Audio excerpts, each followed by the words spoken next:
I mean, wicked can just be more than just a word, a descriptor word. Like it can be an An actual adjective. noun. Barding. Ah. These I don't know things. any of these things besides How Bree's do you hockey how do you journey. We got our first hater the other day. shout out to my dad? That made me mad. Now I'm triggered. Oh, and god damn it. What a pro wants. What a pro needs.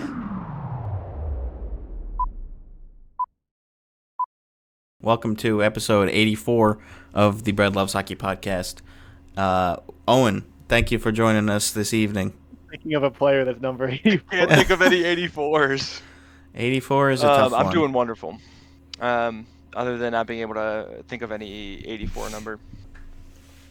Landon Slaggert. Oh, yeah, Slagger. Oh, okay. I've heard of that guy. Is that the only one? I feel like there might be one good example right now. But Yeah, I think that's the only one. it's a rare one. Rare number. Mikhail Grabowski? There we go. Yeah. Award in 08-09. Oh, okay. So not a very popular Tanner number. Snow then. has worn it at some point. Vladislav Gavrikov. Yep. But he doesn't wear it now. Levy. So a lot of players that have worn it, and then once they got the number that they really wanted, they ditched it. Yeah. Except for maybe pretty Slaggert's doing that right now. Right. Wonder what his true soul number is. Anyways, thanks for joining us today. We just had the trade deadline last Friday. It's the following Wednesday now, so we've had a little bit. I mentioned last episode, I hope that you enjoyed the live stream, but now I've actually had it, so I can definitely confirm that it was a good time. Dean and Owen both popped in for a good bit, which I appreciated, and gentleman Steven Land, I want to say, subscriber on YouTube, was chatting for a good bit before he had to go to bed. Oh, yeah. So we appreciate you tuning in. It was fun to have someone to chat that? with. No, I think he works nights. Okay. I was like, whoa. Yeah. We got some foreign fans here. That's pretty cool. No, I'm thinking North American most likely. Yeah. But we appreciate you tuning in. Part of me assumes that like our 60 subscribers are all just like friends and family. Like we actually have people who subscribe and I don't have that many friends. Yes, absolutely they do. Come on, Dean. We're a catch. Yeah. Ooh, yeah. And that's cool. We'll have a lot of good analysis now that we've had time to digest a little bit. It was a long-ish day for me, for like a almost 6-hour stream, but Yeah. it was Wild. fun. Took a couple breaks to eat and go to the bathroom and all that stuff. So, but a lot of I appreciate that. refreshing Twitter and the trade tracker and going back and forth between tabs. So, oh, and we did get 3 bingos, which was fun. Nice. I wasn't sure how well I was gonna do, but yeah, that was fun to keep us going a little bit. Heck yeah. But it was That's definitely an entertaining trade deadline. It certainly was. I was at work and tuning into your stream when I was in the classroom rarely, but was able to do it sometimes, and also refreshing over and over the trade tracker on TSN, just like waiting for stuff to pop. Yep. And looking at Blue Sky, and yeah, it was a tense day. I got to break the Marchand trade to a 6th grader who's a Boston fan, and that was pretty funny to see his reaction in the hallway. Oh no! What did he do? He was expecting it. The other 6th grader I talk hockey with is a Blackhawks fan, and so they didn't do a ton, but sold off Seth Jones a couple days ago, and he was approving of that trade. He was really. Yeah, that's good. Makes the team better in the long run. Gotta look forward. The kids get it. The kids get it. They're gonna be future GMs. They're 35 draft year, maybe. Disgusting. Something like that. Oh my goodness. No, yeah. not 2035, 2030. Yeah. That's a little bit better. A little bit better. Still. Pretty wild. But yeah, pretty insane trade deadline. If you don't have it up right now, Brendan, off the top of your head, do you know the last trade that happened? The last trade of the day. The last trade to come in. Uh, I is it like the I feel like Stallman? this is, It's the Stallman trade. I You don't on know. TSN? Yeah, I'm Owen? using I'm on the TSN TSN. trade tracker. Yeah. Really get that. I mean, he gets some wild polls, but like, It's like it was like two I don't know. I fourth-liners, don't even right? see Stallman. No, it's someone for future future consideration. considerations. Oh, jeez. All-star. Was Nashville involved? No, No. that Do you think was if we give fourth him the to two teams, he last. can even get the player? Yeah, probably. You gotta give me It was something. I'm clearly I Minnesota got nothing. receiving future considerations, and it was Toronto Maple Leafs receiving a center. Oh, yep, yeah, I saw this. I mean, I scrolled past it, but I'm not there right now. Oh, yeah. I don't think I'm gonna get it. RJ. That doesn't help. Reese Johnson. Oh, Reese Johnson. That guy. Yeah, I think like I've maybe heard of him, but it's like it's so tough, Came in especially at with a name like Johnson. 547. Somehow. Yeah, I guess that's yeah. I know we'll probably get to it, but I was so annoyed with 7:47 how my time. long after the Marchand trade happened they finally like had the return. Oh, I Like, know. Marchand yeah, happened at so 3, long. or I guess let's say 5, no, 3-year time. And it wasn't until like 6 where it's like, oh, here's what the trade actually was. Like, really? It was annoying. Right, you knew it was a pick, but it was like, what is it gonna be? I was glad that I did not stay on the stream the whole time just waiting for details. I'm like, I gotta call it here. Like, I'm not gonna wait for these just the details of some of the trades to come in. Like, yeah, I'll just get it when everybody else gets it. I don't care. So yeah, that was a little annoying, but again, that's just people that are like, we all need to know. We're like super big hockey nerds, of course, so we're like, we need to know the compensation and the salary retention and all that. Like, I need to know the cap implications right now. You got to figure out if it's worth it, right? You got to decide if this trade is worth it at the very moment it happens. Yeah, so you know how all to that feel matters. about it. You're like, this could be a good feeling, or this could be a what the fuck did we just do feeling. Yeah. So I understand from that perspective, just needing to know how to feel about it. I feel like there was a couple of trades like that in this trade deadline where it was like, you're clearly doing something. So like, I'm not sure if it was the right thing, but you're trading. Yeah, you're like, your GM is awake. Right. Like some of the other guess. teams, it's like, do something. Like, come on, Do anything. just yeah. pay that's fine by me. attention. Yeah, and sometimes it's like it really is the best to not do anything. Like, you don't need to make a move just for the sake of doing it. But sometimes it's like, okay, I want you to actually do something to improve the team, and you didn't. So Like, I don't That know how happens much with the some Scott teams. Laughton for Nikita Grabenkin, like how much does that really move the needle either way? Scott Laughton's good, I guess, but is he good enough with the Leafs and what the Leafs already have to like make it worth it? I don't know. I mean, the Sens one is they kinda definitely need a eh. third line center, and I think he's also signed for a couple more years, like a year or two past this season. Which so that just helps a little bit more. Again, of course, if he doesn't work out, then it's like, well, we just paid a bunch for this guy for a couple more years left on his deal. I'm trying to find how much. I feel like you could almost also throw the Rantanen deal in with that, only because it's a huge, like, what the heck is, like, I guess this is happening, like, stuff just kept getting leaked throughout the day of, like, I don't know if you guys heard at some point, he went to Rod Brindamore and said, I will only play for 4 teams, and yours isn't one of them. That was not That's wild. true. It wasn't? No. Okay. Yeah. That got spread like wildfire. So yeah, it was, and then Mikko's agent, and then Eric Tulsky, the general manager of the Carolina Hurricanes, basically like corrected some things about that statement, like that it wasn't. I think Rod was kind of hyperbolizing a little bit, and that's just Sure. what he does.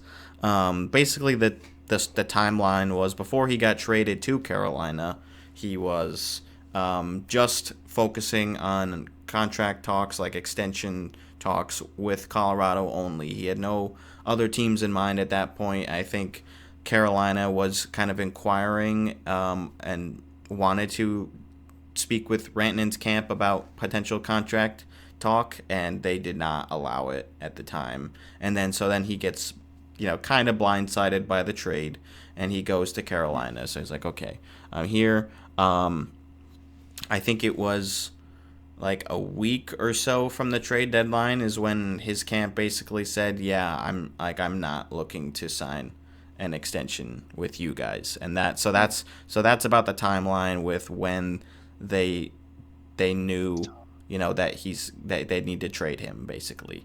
So Which is weird, 'cause, like, you would think they would have had that conversation, Carolina and Rantanen. So it's like, did Rantanen's agent just be like, oh yeah, I'll sign there, like, definitely, or like, were they just like, we'll just trade for him and hope he wants to play here? Like, that's the weird part to me. yeah, well, I mean, the thing is, they and Tulsky said this too, was basically that they understood that it was a risk that he would possibly not sign an extension, but it was a risk that they were ultimately willing to take because of who he is as a player and all that. So I think I respect it. they took a leap of faith, knowing, okay, we at least have some time now, where if we do this deal now, we could potentially flip him. I don't know how much. I mean, obviously they were hoping not to do that. But that's basically the timeline. They had, about a week. And then maybe at that point is when, Rantanen came to the Canes and said, like, these are the teams that I'd really be looking to go to. And then that's when, they're able to work out a sign-in trade, which they do end up doing. Yeah, I mean, he got offered more in Carolina than he got in Dallas. I think we already. Yes, he did. We didn't talk about that. We talked about it over text probably, but. Yeah, so he does end up signing an 8x12, which I think the rumor that Carolina had ended up like finally offering was it either 8x13 or 8x13 and a half? It was somewhere around there. I don't think it was 14, but yeah, it was more. It was more money. So But in a tax state, yeah. yes, yeah. So that was part of it. And I can't remember what I did end up seeing, like what the difference would have been. I was wondering that actually. I think. Does the 12 million contract end up at more than 13 and a half? Yeah, I wish I remembered. I think Whitney was tweeting it out. All right, put it in post. Yeah, maybe we'll find it. Sorry guys, but it was interesting to see either way. Obviously not enough for me to remember what it meant, but that was probably a factor, and it just sounded like the hockey system's in place, and maybe part of the location of Raleigh too just kind of added up to him where it didn't feel like he wanted to stay there. So he ends up signing for a little bit less money to go to Dallas. He does do the sign and trade, so it's an 8-year deal, $96 million per, which was his whole thing with he wears number 96. He gave like $14,000 Rolex to Jack Roslovic for using his number for like 14 games. Yeah. And then Roslovic got the number back, so he got a free Rolex. So he made out pretty nice on the deal, and this is his first season in Carolina too. So he's like, hey, this is it's all working out pretty good, I'd say. The league's pretty good. Yeah. I mean, they got a pretty good return for him. Like, the other option was, if they didn't know or whether he was going to sign or not, use him as a rental to the end of the year and then get nothing for him. Yeah. So, like, getting Stankoven back, 2 firsts, Oh, absolutely. 2 thirds. Like, so do you think they could have traded Jack Drury, Natchez, a second and a fourth for Stankoven, 2 firsts? And what did you say? A third? 2 thirds. And 2 thirds? Like, I feel like they made money off of this. I don't think they made money. I think it's close to even, but maybe a little under even. I think they could have gotten more. I guess I don't know how good Jack Drury is. he's they also he's got young. Taylor Like he's Hall. got some They offensive also got upside. Hall, yeah. They I mean, did they get definitely Hall. got worse for this year. Like, there's no denying that. Right. Like, losing Yeah, Natchez. Losing Natchez is Like, Natchez. very good. Stankoven will help long Stankoven's term. Yeah, nothing. Stankoven's a Right. better long-term move, which I like. Like, I don't think losing Natchez is absolutely detrimental to their playoff chances, and I do think Stankoven, like, adds a little bit back. I don't know if he's quite the same player as Natchez is offensively yet, but I think he will be. I mean, this is his, like, second season in the league, and he had a great rookie season with Dallas last year, so lot to be happy about with that. You like, obviously, first round picks because that's probably something that the Canes have not been acquiring lately. But yeah, it could Granted, hurt. Star's first round pick is basically a second round pick. Probably, Like, yeah. realistically, this team is set up for success this year and the next 2-3 years, I'd say, right? Like, Jamie Benn's definitely on the outs, but like they have a lot of young, good players on this team. Yeah. And you can always not keep those picks too. Like we saw, Trade them off I think the again, yeah. Kraken have 6 second round picks in the next two drafts or something like that. And it's like, obviously they're not going to intend to use all of those. Like, you can definitely, if you have spares, turn them into a roster player or something like that, or a prospect, depending on where you're at. So that might be, an option where it's like, okay, we found out after the fact, like after the trade's been done for a while, that they either used these first round picks and drafted these great players, or they weaponized that first round pick in order to convert it into another, strong core piece down the line, something like that. Ultimately, I mean, Dallas definitely improves their cup chances by acquiring Rantanen. I mean, losing Stankoven can hurt, but they have so many up-and-coming young stars that are also due to get paid. We mentioned that, I think, last week about Thomas Harley getting some money. I know there was an extension for Wyatt Johnston during that too, or was that last week that we talked about that, or was that during the trade deadline?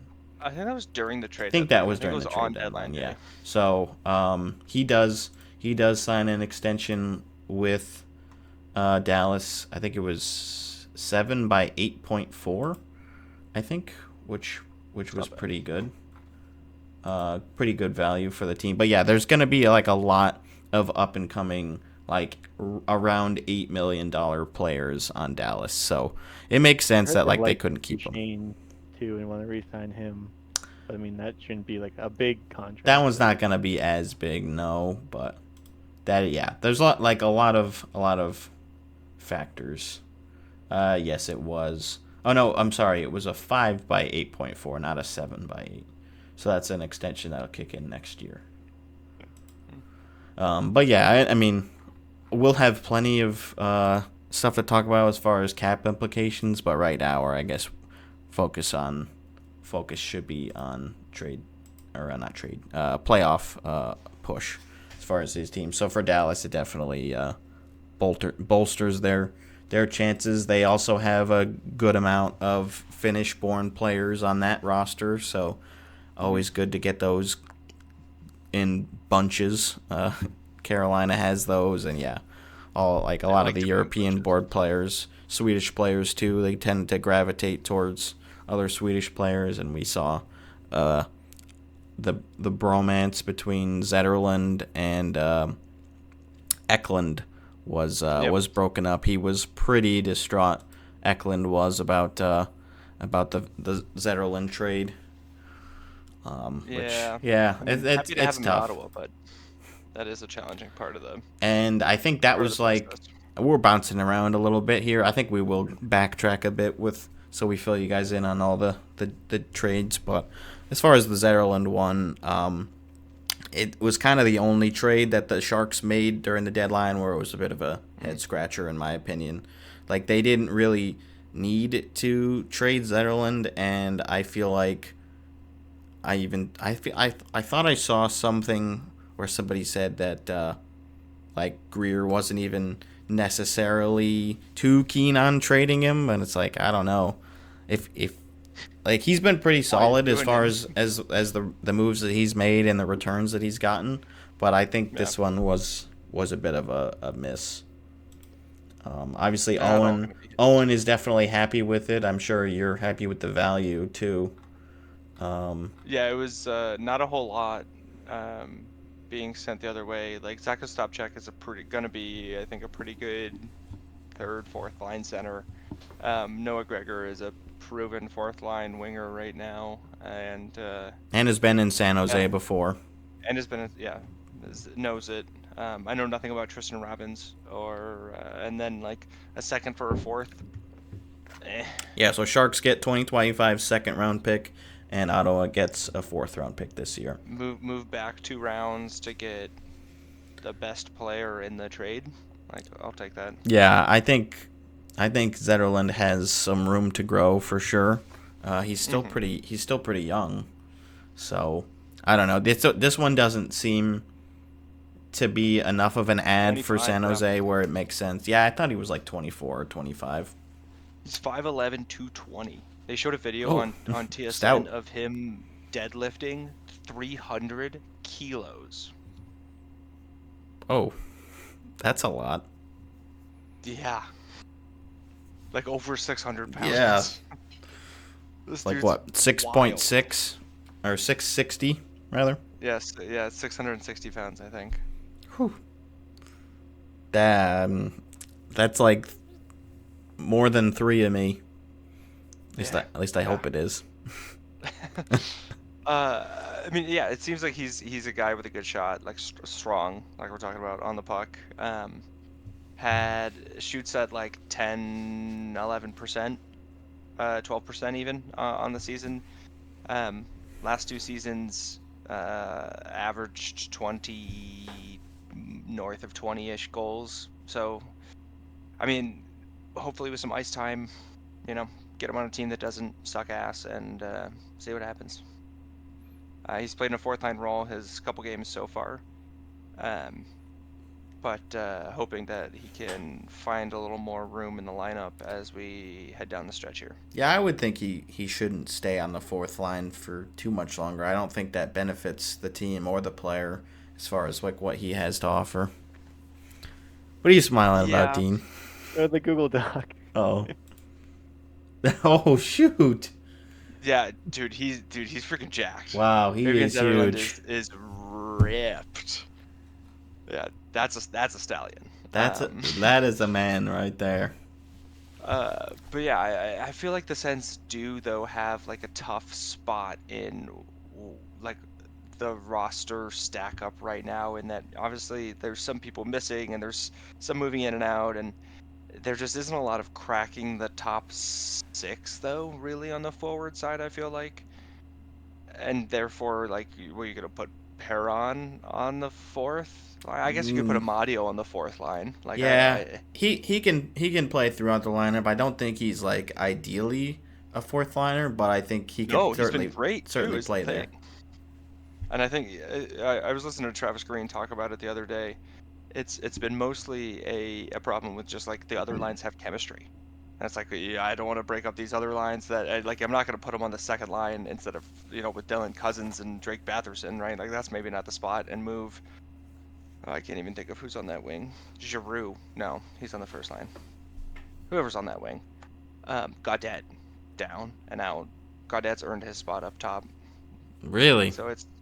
Oh. I think he's played well enough this year. I mean, yeah, I guess we talked about that whole AHL top goal scorer last season. So like he's a guy who needs time on ice to be able to produce at his level. He's not probably not a top 6 winger right now, but I like the chemistry he has with those two guys. They're playing hard, and like Dylan Cousins is producing so far, and that's all that matters.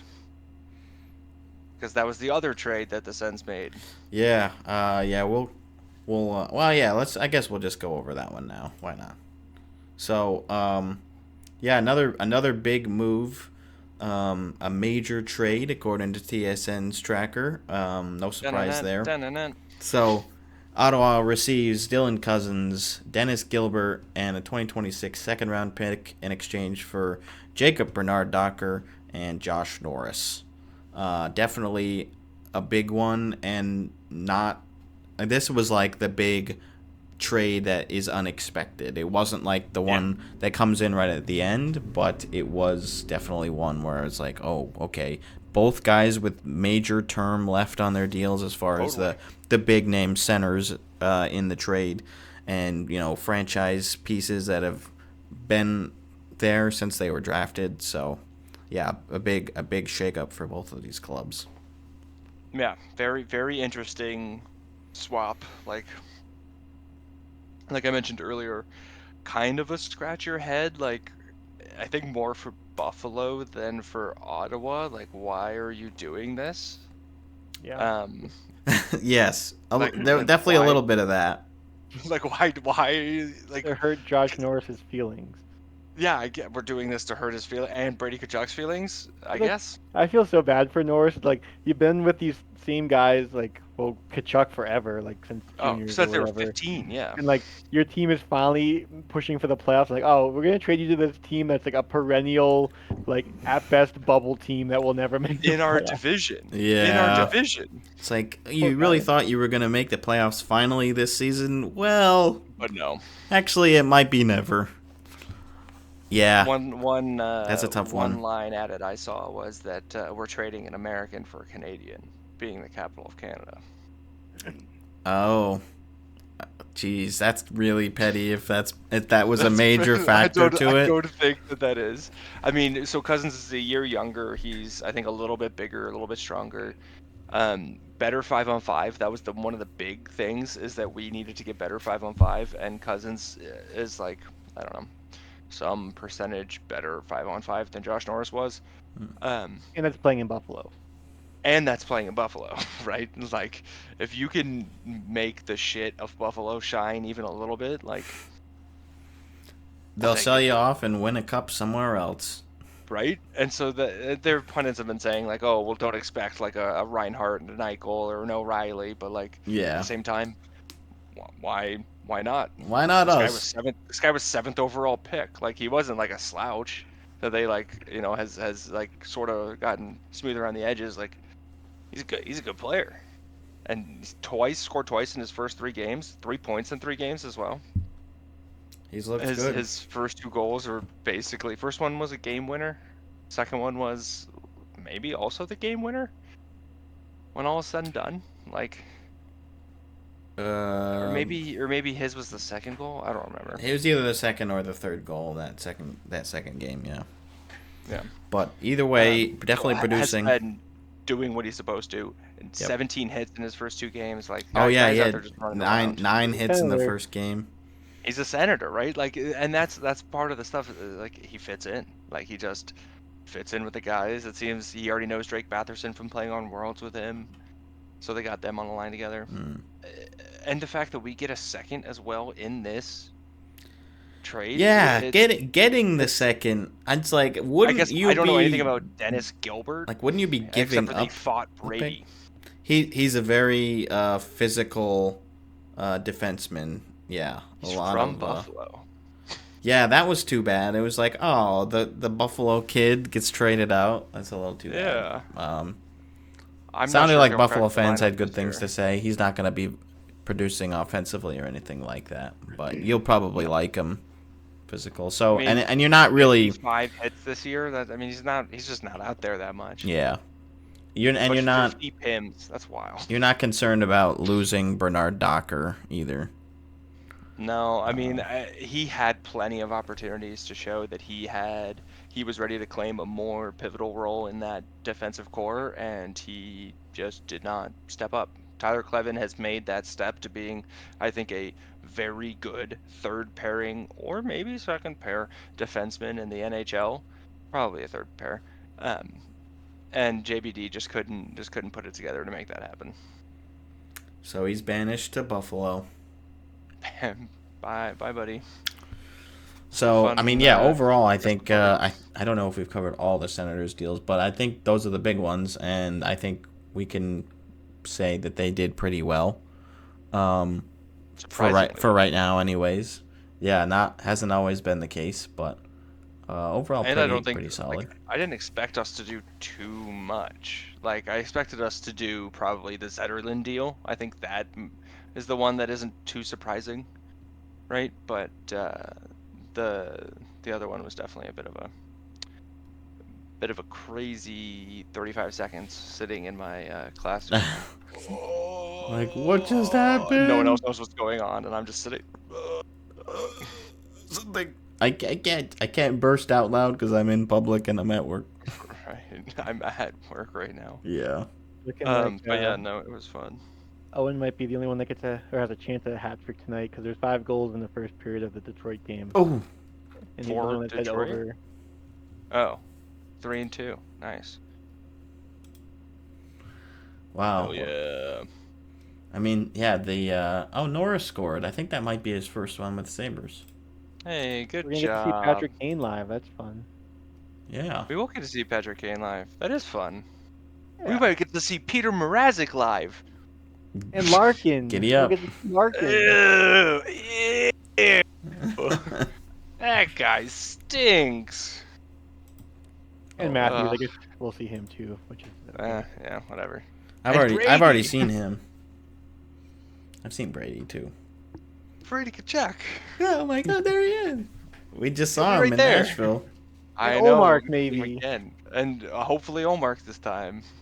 I would think against the Leafs they would probably play Elmark. Yeah, I mean, Well, who are they playing we don't tomorrow? need to talk any more sense. We played Forsberg last night. I think Olmark against so. Boston. Levy. I think Allmark against Boston. Levy went back down to Belleville, so I think it's just Allmark the next until he doesn't want to Forever. anymore. Yeah. We'll probably give him 2 or 3 more games off before the end of the year. Yeah. But I mean, there's not that much. There's not that many games left. No, there's like 18 or so games left for teams around there. Right? Like, so he probably won't play 18 more, but I could see him playing 13, 14 of those. He hasn't played that much this year. He's missed quite a bit of time, which has not been the best. But Yeah, but nice to he know made it happen. that you guys are still in a playoff position, having gone through missing him for an extended period of time. Like, I mean, Levy Maryland in 10 starts, 5 shutouts. That's that helps. kind of insane. Yeah. Kind of insane. And now he's Good not to even have. now he's not even up with the team. Yeah. We brought him up just so that Olmark had no chance of going in last night, Right. in case things went south. But yeah, he's the team leader in goals against average and save percentage. Damn. We just want to go like the rest of these trades chronologically, just covering the big ones, or Yeah, I mean, I'm like, trying to actually remember. do everyone. Did we talk about the Desharnais and the Novak Shen trades last time? I was trying to think if we even did the Bjorkstrand. If that we probably did that one, right? Yanni Gordon Bjorkstrand. We definitely Yeah, Then definitely it covered would that be one. the day or nay. Was the Shen one the one where we were joking about he wouldn't get traded again, and then he Oh. did get traded, or was that another one? Well, no, yeah, it was Luke Shen, but that happened after we stopped recording because I think you either texted me or something. Yeah. We haven't talked about that one. No. So okay, yeah. So Pittsburgh acquires Novak and Shen, and then they later dump Shen again for assets, and Michael Bunting and 2026 4th-round pick headed to Nashville. So Bunting's bounced around a bit recently, which kind of stinks. But going from one of the crappy teams in the East to one of the crappy teams in the West. But yeah, Novak, I guess we'll see how he does in Pittsburgh. But other than that, I mean, yeah, no real playoff implications there. And then we get into the day before the trade deadline.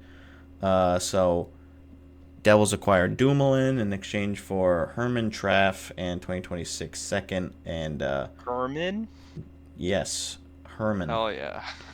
Don't know Herman Trapp. anything about Oh, you Herman. can't even click on his name. He doesn't have like a link. Like, that's not good.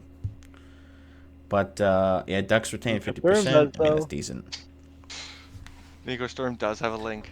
Hell yeah. Nico Sturm, I'm wearing him today. Cup winner. He's looking to get another cup. This time in Florida. He goes as well as a 2027 7th round pick. So that's really they're like, all right, we'll give you one more little in here in exchange for a 2026 4th round pick to San Jose. Right. It's like, okay, whatever. So exciting. He's already been, I think he's already played a couple of games with them. Actually, I don't know what number he's wearing. I didn't look. Was he wearing 11? I mean, I just saw him play. He was last wearing night. number 8. 8. 8. Okay. So he's worn 7 and 78, and now he's worn 8. I think he also wore. Did he ever wear 17? Oh no, what was he wearing? What was he wearing in San Jose? Was he wearing 8? No. For the No, he was Clarkson, wearing 7. he was 17, right? He was 17 at Clarkson, yeah. Yeah. And then 7 in 7 Minnesota. goals, 6 assists on the year. Yeah. Eh.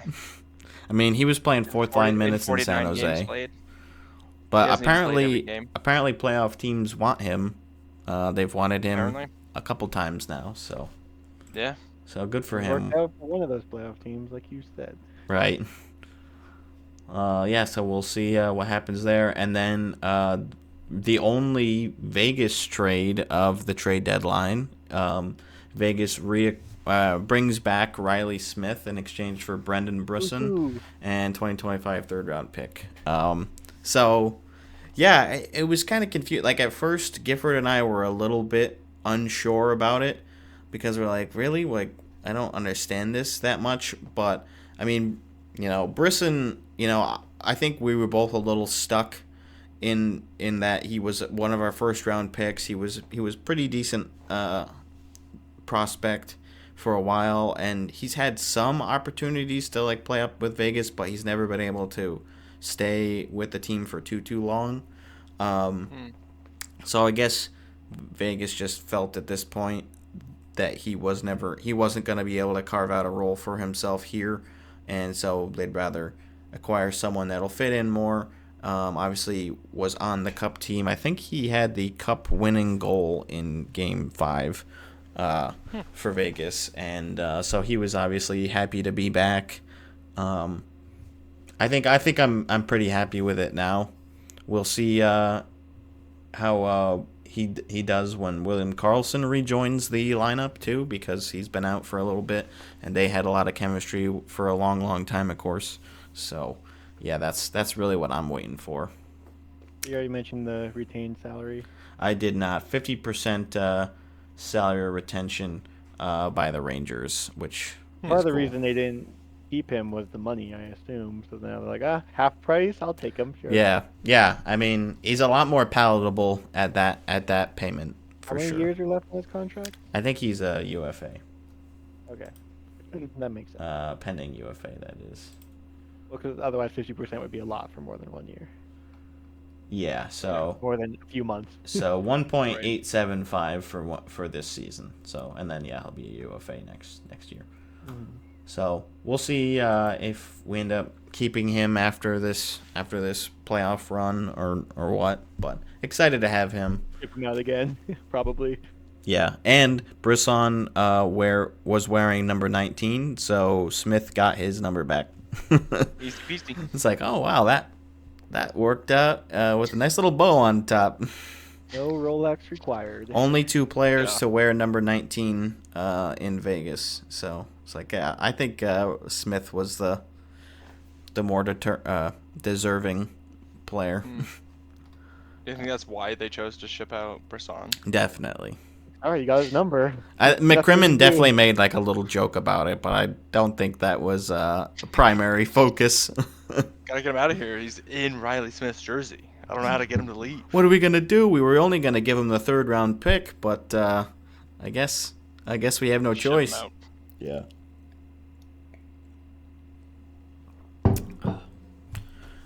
So that was the Riley Smith deal, and then the Rangers acquire Carson Soucy from Vancouver for a third-round pick this year. So they were kind of all over the place this trade deadline, where they were selling off some assets and doing like player for player trades, and then they get a little bit of depth here.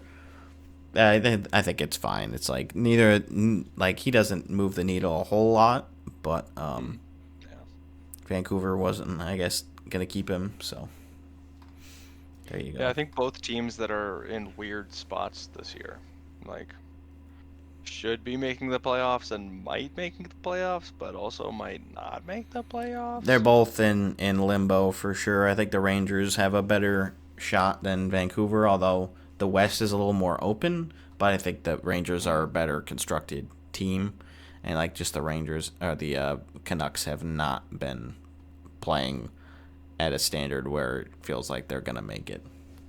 Yeah. So I mean, I also feel like the Rangers should make it in, but at the same time, Columbus doesn't seem like they're gonna falter, and the Sens are doing really hot. It might be too late. Right? Like, unless New Jersey drops all the way out of it. Yeah, Which I don't can't see happening. that. They've already I can't banked see enough that happening. points, right? Yeah, and they just beat Columbus last night. But New York's been losing up a storm, I feel like. We just beat them.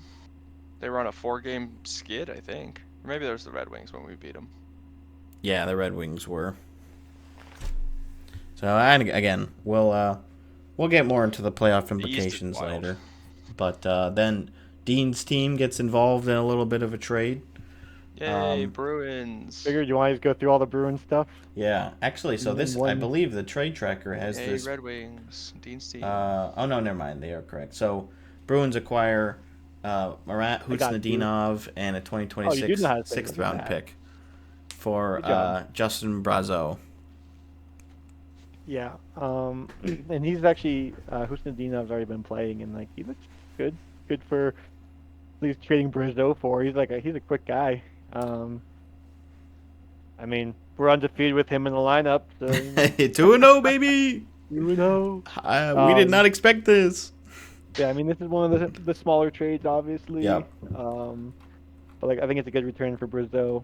Like, I don't know if there's no player coming back, is that a second round pick? Like, that we get? I don't know, but yeah, that's tough. I mean, we can't ship everyone out and have no players in return. That's part of the reason. You gotta have people to play hockey.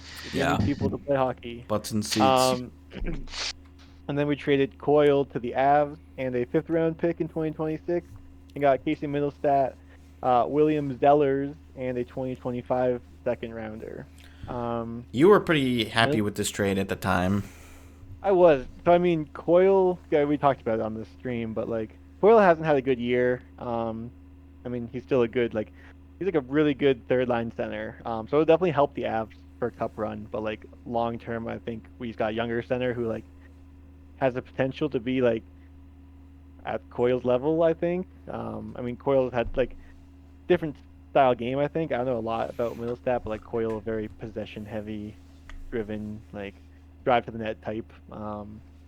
But yeah, I think this is one of the best trades. Well, the Carla one had good return too, but which we'll get to. Do you know anything about by where he Zellers? went. Zellers, yeah, so he's playing in the USHL. He has the most goals in the league this season, so that's cool.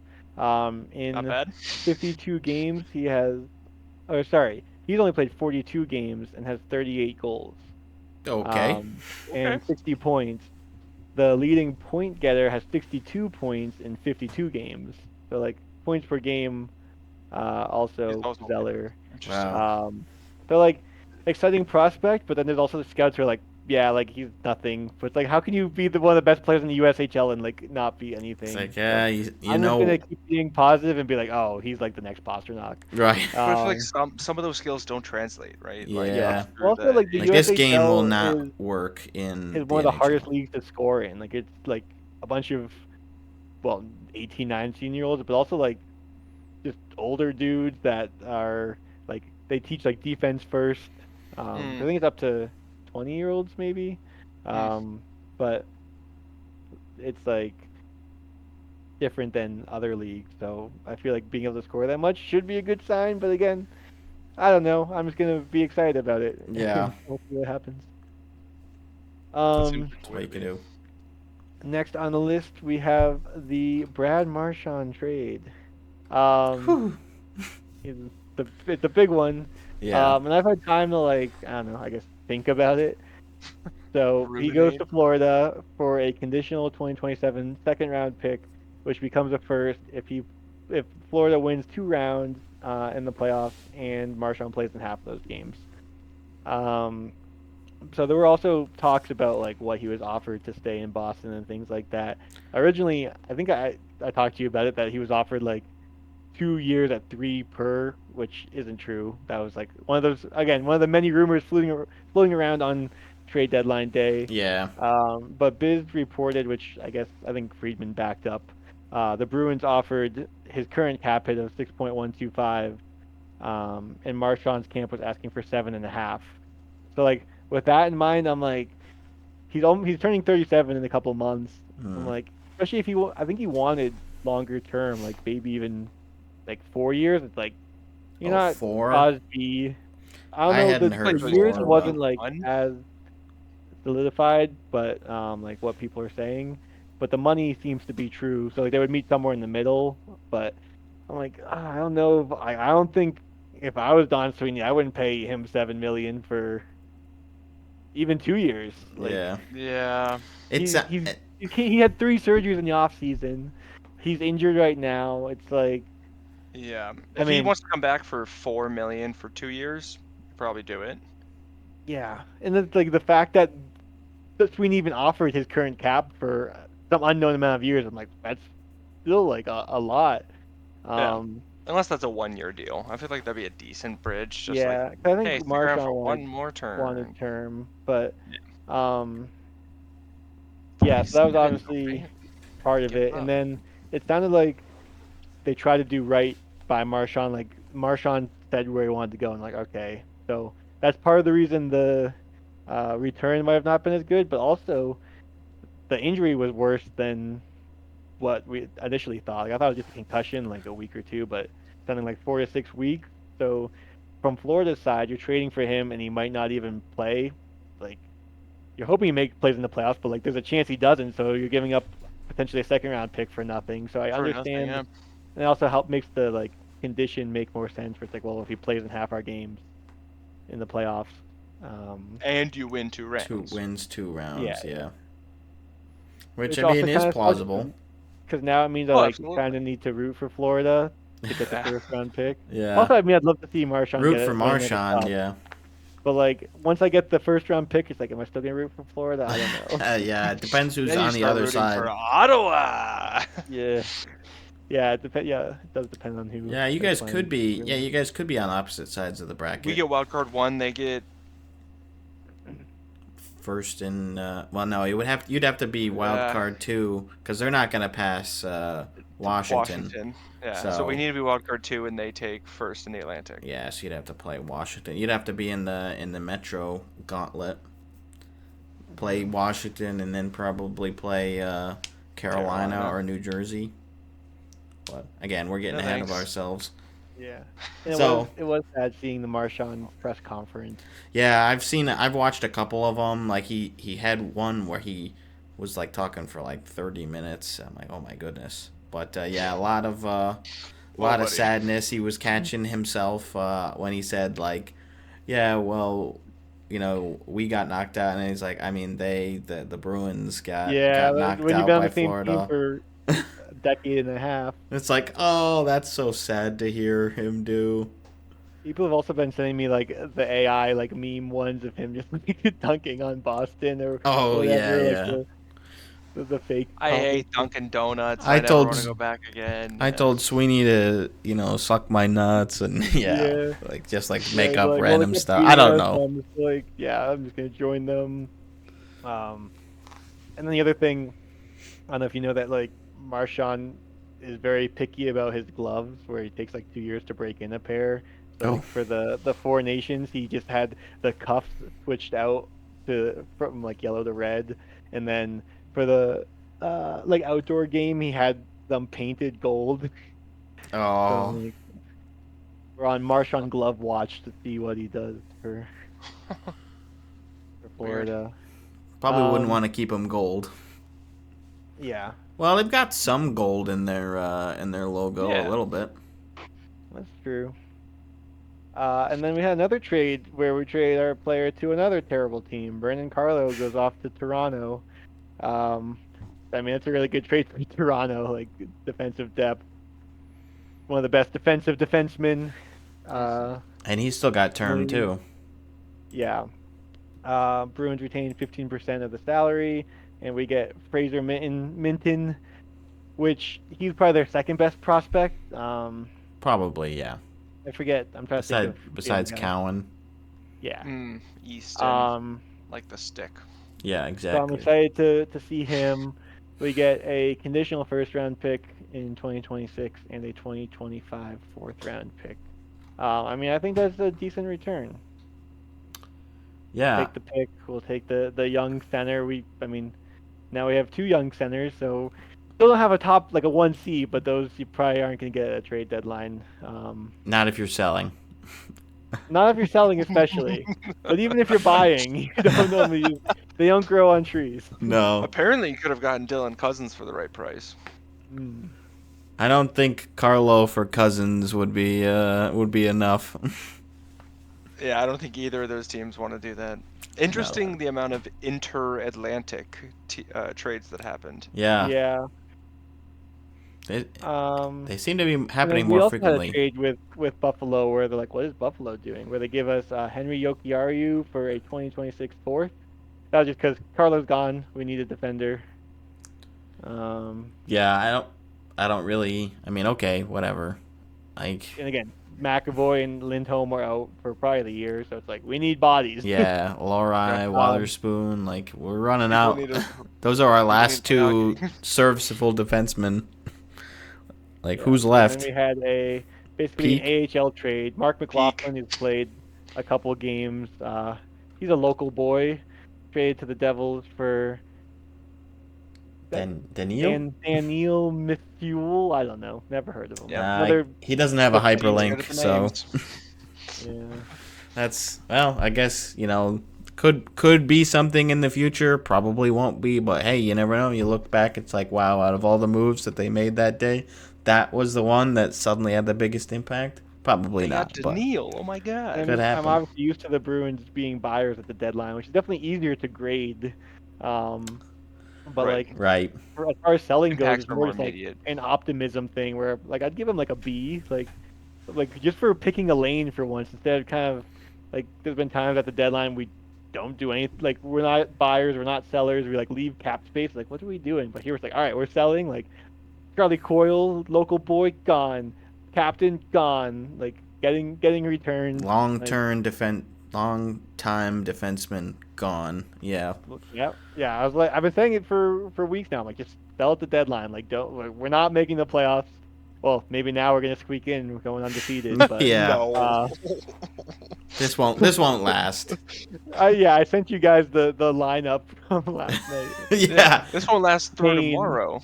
3 fourth lines and 2 third D pairs, right, Dean?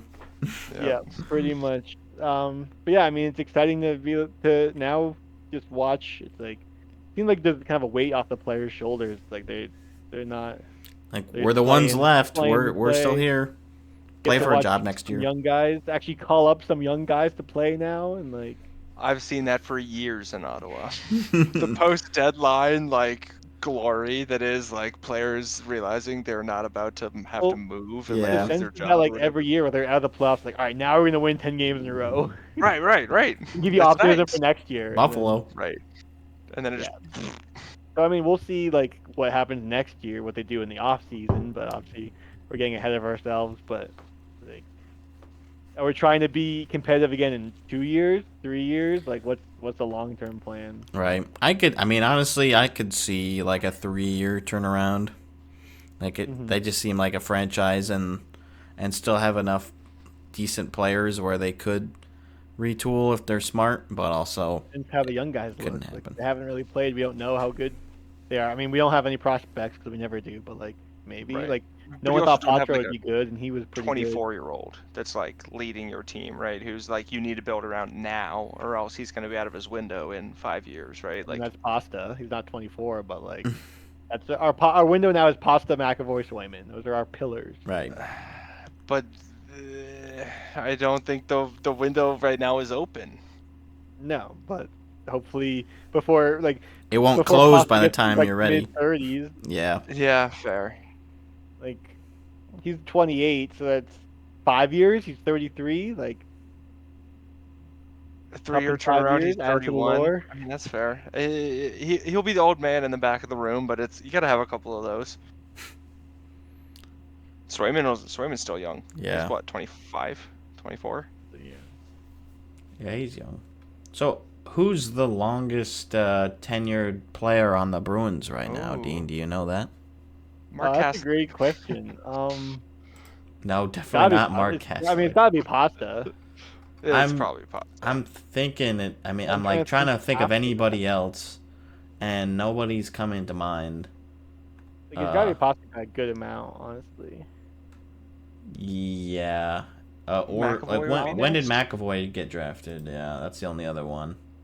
Um, He's 27, so I think it would be Pasta then. Drafted. are they really that close? I wonder. Hello, where's the draft? Why is it not No, showing like me easy website to look that up. I think I've tried before. that? Come on. So McAvoy. 2017, he signed a contract April 10th, but so probably Well, he also drafted in first 2016. played the 16-17 playoffs was his first NHL games. McAvoy. Oh, Oh, I Okay. do remember that now. why would it not say right on this Six page of when them. what year he got drafted or And where he got Pasta drafted? started in 14. Oh, there it is. 2016, yeah, 14th So Pasta's overall. like 2 years before. Okay, yeah, so definitely Pasta then. Wow. Crazy. I think they have 2 players left from their 2019 Cup final run, which Wow. are Pasta and McAvoy, and that's it. That's Yeah, wild. well, Marshall's the last one from the cup winning team. Yep, they're all gone now too. Crazy. Big shift for the Bruins. But yeah, I mean, we have actually a lot more exciting trades to still cover, so we'll keep going here with a big one that was like announced, I guess, very early in the morning on trade deadline day. Brock Nelson, longtime Islander, heading to Colorado, as well as William Dufour, and going the other way, Shillington, Callum Ritchie, who's a decent prospect, probably one of the better ones in the Colorado system at the time. A 2026 first-round pick and a conditional 2028 third-round pick. I actually don't know what That's the a lot. condition is. So yeah, I mean, obviously, There's a lot going either direction. very valuable player, very valuable center that the Avs get to bolster their team Yeah, with Nelson. really good. They are definitely poised to make a push. I mean, it's probably going to be them versus Dallas in the first round, which is like, oh my god, it's crazy to think that one of those teams That gets was like knocked the out in the Vegas first. matchup last year. That's the what I first was round. gonna Like, say. really? Yeah, it's like really, wow. Okay, I guess we're This is doing like this. after getting the top seed. Right, like wow, we really. Well, of course, Dallas did end up beating us, so they got the Game 7 win there. But yeah, this one was a tough one for Zane, of course. Brock Nelson's his favorite player. Been on the team for probably as long as Zane's been really following the Islanders. He's been there, I think, 12 seasons. He was drafted by the Islanders, so definitely tough to go. Richie, we'll see what he does. I think he's got some real potential talent, and Dufour has like a little bit of upside too. But I think he was a 4th or 5th round draft pick by the Islanders, and then the Islanders ship Shillington off to Anaheim for future considerations, and we were like, okay, I guess you didn't really That's a want weird him, one. but Yeah, Colorado didn't want him either, and I don't know. 1.05 AAV million. So it's like Do they just want to save $1 million? Like, I don't know. Like, yeah, we don't really. I mean, they probably wouldn't have even had to spend much in actual salary either, but maybe whoever the owner of the Islanders is, it's like, all right, if you guys aren't really going to use him anywhere, then let's just shed him to another team. Yeah, maybe it was just like a business move. Yeah. So Shillington, bit of a whirlwind, I guess, but I mean the trades happen like right after each other. It's saying. I was talking about like a day later, like he flies Yeah. Yeah. to New York, like starts unpacking his boxes, like, hold on. Like, hey, this is Lou Lamoriello, and I got some bad news. I know you just flew in from Colorado, West to east to but west. you're gonna have to go ahead and go back to California. I mean, I'd rather be in Anaheim than New York. Oh, sure. Yeah, I mean it's a better ultimate destination, but it would suck if he did travel, but he didn't. I mean, even like going forward, I think that Anaheim team maybe looks better going forward than the Islanders team. I think the Ducks are more on an upswing, and the Islanders are a little bit more on a mediocre / downswing. So yeah. Right. Like the Ducks, I think have something that they're looking forward to. For once. It seems like. Yeah, right, for once. Still They probably trade not going to Zegras. make the playoffs. Yeah, they didn't trade Zegras. I Pretty put that on wild. the bingo card. I'm like, it's not going to happen, but I'll throw it on there just because. Well, you had like 3 spaces left. I'm like, man, trade Zegras, put it on there. Like, oh, why not? Why not? So yeah, he sticks around. So then the Jake Wallman trade was also late in the night. I think that one had been done in principle the night before, but due to salary cap restraints on Edmonton's side, they weren't able to acquire the full contract until roster moves were made. So after some roster management, they acquired Jake Wallman from San Jose in exchange for a conditional first in 2026 and Carl Berglund.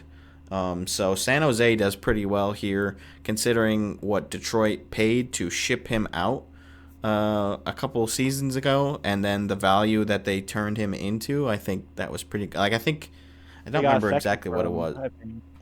Was it? I thought it was like a 4th round pick that Detroit got, or something, or maybe I'm thinking of. No, I'm something saying else. I think they like when they got Wallman, Wallman got them a 2nd round pick earlier or something. I don't know.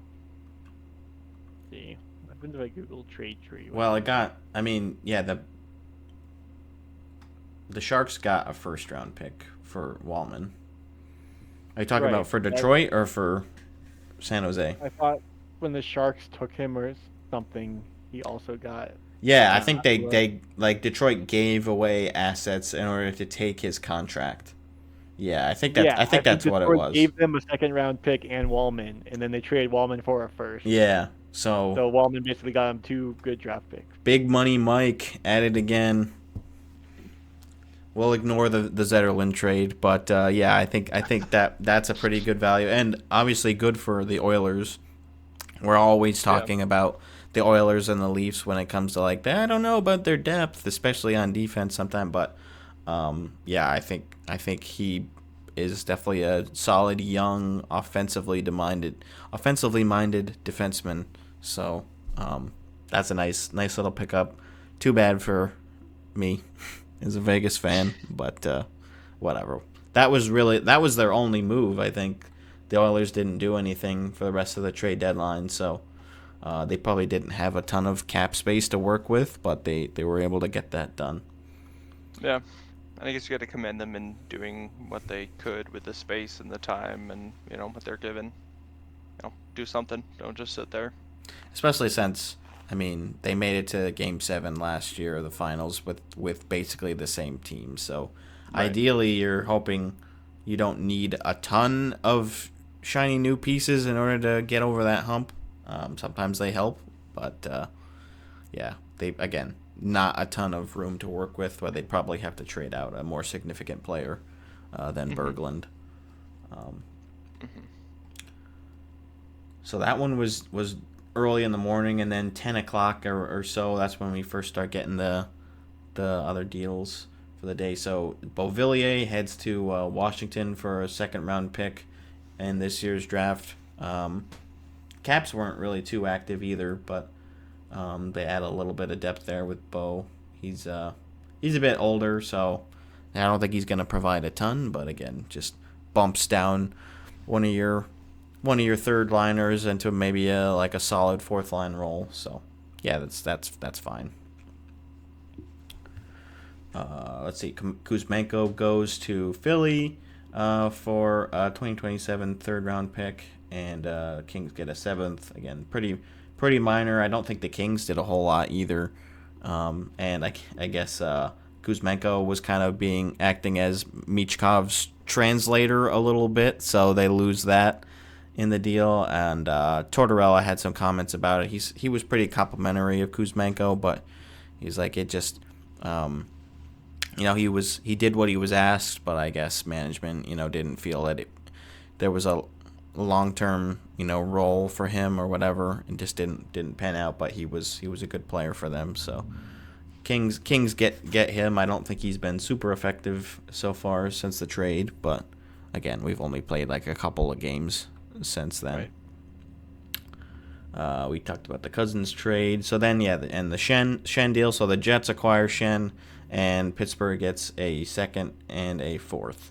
So I mean, yeah, I guess that's good. They didn't really need to keep him, and he's definitely more poised to be on a playoff style team. That's like a role that fits him a lot better than just being in Pittsburgh and not really doing anything for the rest of the year.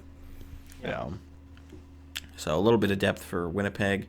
They also acquire Brandon Tanev from the Kraken for a 2027 second round pick. So Tanev back with the Jets. He had spent the early couple years of his career in Winnipeg, and now he's back.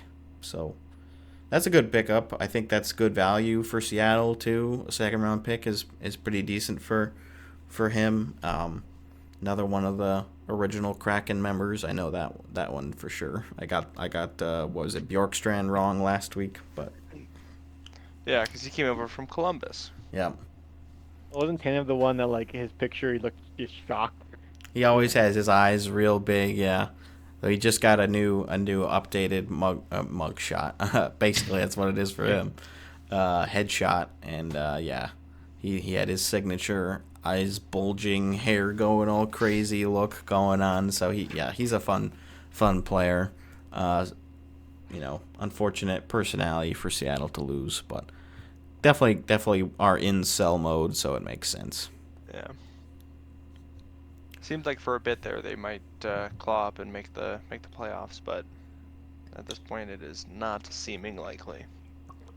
No, I had them in my preseason bracket. Tough break. I had them in mine could as make well. a step. Oh well. Oh well. Yeah. Let's see. Dean, you want to rip off the next one here? What else we got? Which one's next? It's Scott Lawton. Scott Lawton, yeah. Leafs, Yep, so Leafs bolster. It's a bigger one. Scott Lawton goes to the Leafs. They also get a 2025 4th and a 2027 6th. And in return, the Flyers get Nikita Grabenkin and a conditional 2027 first. Philly retains 50% of Lawton's salary, and the first round pick is top 10 protected. So another Leaf bolstered to lose in Game 7 in the first round. To Ottawa. Okay. Hopefully. I'll be rooting for Ottawa. Yeah, right. Yeah. I think we all will be. Yeah, I mean, I don't know if it's enough to he's beat decent. Florida, but I know it's I like, don't think it's at all. are they enough gonna to play beat Tampa or Florida in the first round? Like, oh man. Tampa, who just got Gord and Bjorkstrand. Yeah, right. Bolster up at the deadline.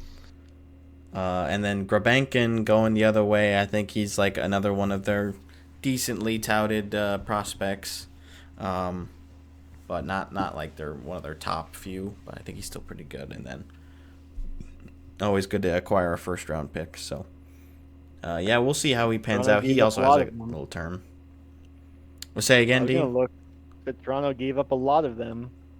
Yeah, in the past, yeah. I think two firsts this trade deadline.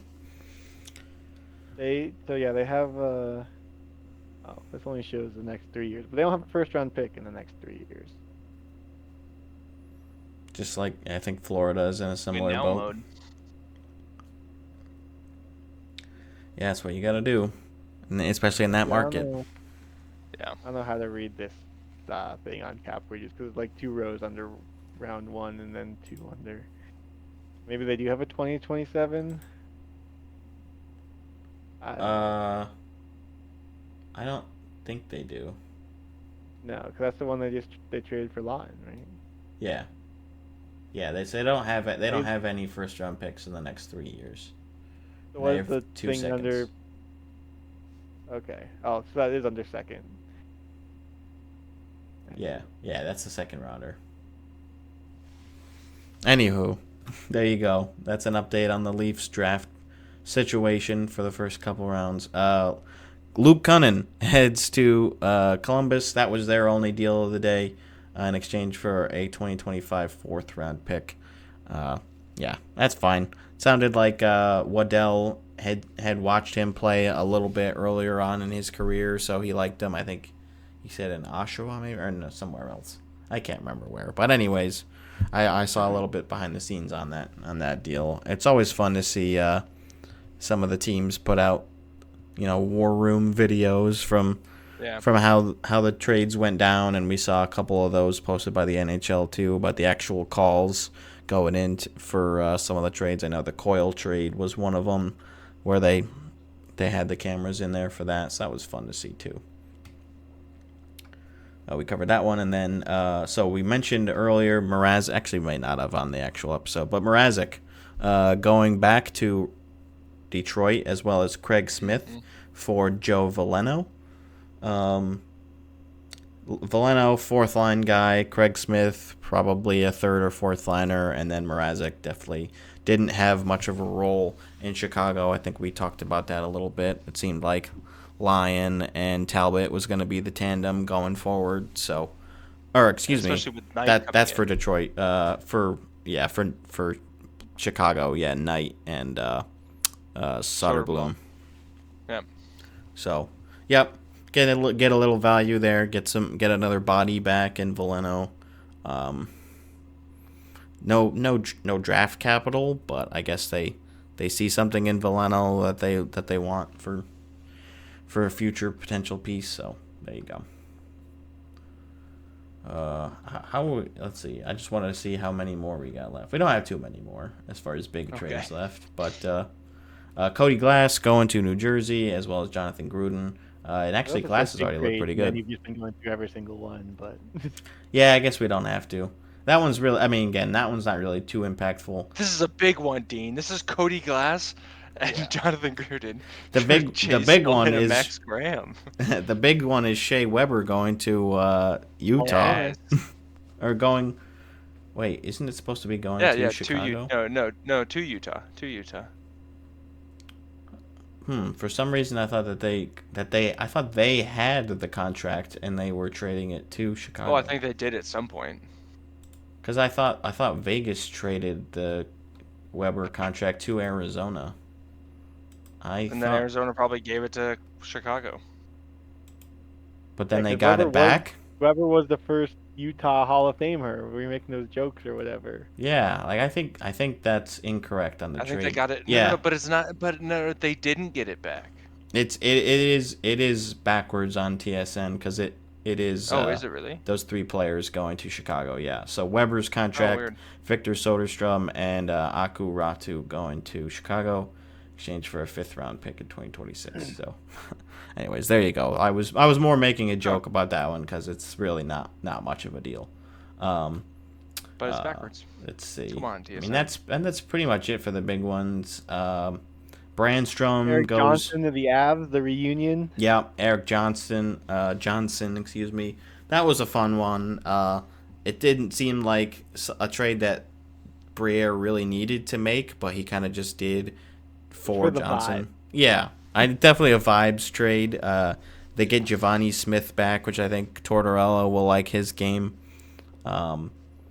So, yeah, I think that's fun for the Avs. I know a lot of people, including Johnson, are happy. He had his press conference when he arrived, and he's like, I'll play 5, 10, 15 minutes. I don't care. I'll shovel the ice. Like I'm just so happy to be back with the Colorado Avalanche. So That's awesome. you're always happy to reacquire players like that. It felt very similar when we got Riley Smith back. Like oh man. At first I wasn't so sure, and I'm like the vibes feel really good with him back. It's nice to see him back in the lineup. You see the video of him like stepping on the ice again, and everybody's cheering for him, and you're like, okay, this is cool. I dig it. I dig it. All right, how many times do you guys think Daniel Sprong has been traded? Whew. Let's see. I'm trying to think where he's been. So he's been in Vancouver. He's been in Washington. He's been in Seattle. He just got traded to New Jersey, so I have that one. Vegas never had him, no. He was in Detroit for a while. Yes, Detroit, yeah. So 4 times? I said 4. Okay, 5. 7. Oh, shoot. 7? Well, he started on Pittsburgh, then went to Anaheim, then Washington, then Seattle, then Detroit, Vancouver, back to Seattle, and then. Are these all trades? That's a good point. Yeah, I guess I don't know. Maybe not trade. You How might be many? right then on 4. How Some many might be times signing, he's moved yeah. back and forth? Yeah, Mm-hmm. could have been Yeah, like seven waivers. And I guess that would be 6 teams because Seattle or twice. Might be able to look at transactions for an individual player somewhere. How many times has this man been bought or sold? Moves. Yeah. Oh, here we go. Sprong. How often are his services acquired? A lot, apparently. His birthday's Apparently, in 5 days. very, very often. His birthday's in 5 days. Yep. So exciting. Here we go. I got the full transaction Birthday, Daniel list Sprong. if you want it. Isn't he? He's from the Netherlands. Amsterdam. Nicely done. You remember our country's team that we made? Because I think he was like the only, or there was like one other Dutch player Yeah. in the league. Goalie. But yeah, here we go. So drafted 2nd round, 46th overall in 2015. Signs a deal with Pittsburgh, and yeah, extension. Pretty good button here the whole Anderson, time. Dutch. Go trades. That would have been, yeah. Oh, it has the number of trades. Well, on HockeyDB, you can just hit show trades and it has the whole list. Oh, there you go. Oh, so how many is it, Dean? 5. And he was Dang, signed Brendan twice. gets yeah. it. Traded Trade by from Pittsburgh, Anaheim, trade from Anaheim to Washington, trade from Washington, to Seattle. yeah, and some other stuff to Seattle. Then signed by Detroit, signed by Vancouver, traded to Seattle, traded to New Jersey. Placed on waivers, cleared waivers, then Devils get him, and then recalled. Wow. Not the waivers. So there's the It's been little all over. little journey for you for Sprong. I think that's pretty much it. There were a couple other minor deals. The Penguins trade Jankowski, for 2 Connors in one trade. Timmins, and Dewar. Yeah, both just didn't And really have only a one role. pick. What a deal! A 2 for Whoa, 1. One pick, 2 Connors. It's wild. Dubas loves his guys. Both players that Yes, were around pulling while them he back. was still there. Yeah, I feel like there were some big flashy trades, and there was a whole lot of meh, like Fluff at always. the end, and then yeah. there was, We didn't yeah. talk about the potential Marner trade. Which Well, now we can. Which did not happen. Trade that didn't yes. happen. The Brad Tree Living tried to trade Mitchell Marner to the Canes for Mikko Rantanen, and Mitch Marner said, "No thanks." Well, it was more like Carolina if they were going to trade Rantanen, like, and keep him in the East. They're like, we're going to want like a real player back. Right, we're gonna want They're like, Mitch. well, if you like, if I don't know if Toronto was like, yeah, we're interested. Like, all right, we want Marner then. So like, all right, I guess I'll ask Marner, and he's like, no. Right. Yeah. Yeah. I guess I don't know who initiated this. So now they're like, well, if you said you want to be a Leaf, you better put your money where your mouth is when it's time to get paid, and it's like, not ask for 14 million or whatever. Like, if you want to stay a Leaf, you know. I think he'll definitely test free agency. Whether that means that he stays in Toronto or not, I think there's still a good chance that he does sign another deal with Toronto, even when he tests free agency. But I do think that he will. Um, that's his right as a player. He negotiated his deal, his no movement clause, and all that. So he has the right as a player to do that. So yeah, it'll be fascinating. He's definitely the biggest pending UFA. Now that's the big discussion, I guess. After playoffs is usually when we're talking about it. But that's now that we know who the pending UFAs are that didn't get traded at the deadline. We'll see if other extensions happen between now and then. But usually it's before the deadline that those get done, unless you're like really concerned about getting traded, and then you're like, all right, well, now that I haven't been traded, maybe I can sit down and stick around since you guys want me enough. Right. I could actually talk about staying, putting down some roots. Right. Mark Besser's a UFA too. Oh, then another big piece, yeah. Who got roasted by his coach? Or did you see that? Or GM who in the media they're like, we're asking about what the trade offers were, and he's like, oh, like basically like, yeah, we didn't get any good trade offers for him. I think he and then wanted. they took away the A. They took away his A. Did they really? Yeah, poor guy. I think Sad. they wanted a first round pick, and they weren't gonna budge on that, and so they didn't get it. I think that's what Alvin had said. Yeah, That's tough when you back yourself into that situation. But I guess if you want to keep the player, you want to keep the player. But like, what are they doing right now? I don't know. Yeah, I don't know what's gonna happen if he still wants to be here. Like if he's gonna want to sign an extension, or if he's gonna want to also test free agency. But yeah, that'll be the other big piece. Cap wages has for like the UFAs, they have comparables, and according to it, Brad Marchand, one of his comparables is Alex Ovechkin. What? I mean, age-wise, like They're old. Yeah. Yeah. short-term deal. Yeah, I guess there's. Nelson I mean, there really aren't Marlowe that and many Justin comparables. Williams. I think those seem a little more close. Justin Williams, yeah, but he's not in the league anymore. No. Well, neither is Marlowe, right? No, Marlowe is not either. Yeah, it's where Brad Marchand should be, out of the league, which, I mean, he kind of already is at this point. Well, he's not playing right now, but he's definitely in Yeah. the league. Signed under he has a maybe. contract. And another does? UFA is Aaron Ekblad. Oh, Yeah, that guy. What's Whoops, going- accidentally took some PEDs. Oopsies. Accidentally. No. Well- Oopsies. yeah. So what we're saying is the Florida Cup win last year is fake. Yes. No. They were all on PEDs. He was sharing with the whole team. Yeah. I think they probably would have tested more than just one player. Well, maybe not. I don't know. Maybe they just forgot to test the Panthers. Just forgot. So The team that won? Forget about them. like, They clearly didn't cheat. They won. Yeah, nothing fishy there. If they hadn't won, Do you think they test after the Cup Finals? Like, I feel like I don't think they'd want to know the answer to that. Yeah. Maybe test before the playoffs, and then after that, it's like, eh. if Yeah. the players know that, then like, nice. Like, yeah, they're not Well, testing actually, anymore. Jeez. We made it to the finals. I think it's time to get my name on that cup. Astros style. More drugs, please. More cheating. Yeah, so he's been banned 20 games, and you cannot appeal this. He does have to enter the performance enhancing substances program through the NHLPA. He put out a statement basically saying, ultimately I made a mistake by taking something that helped me recover from recent injuries without first checking with proper medical and team personnel.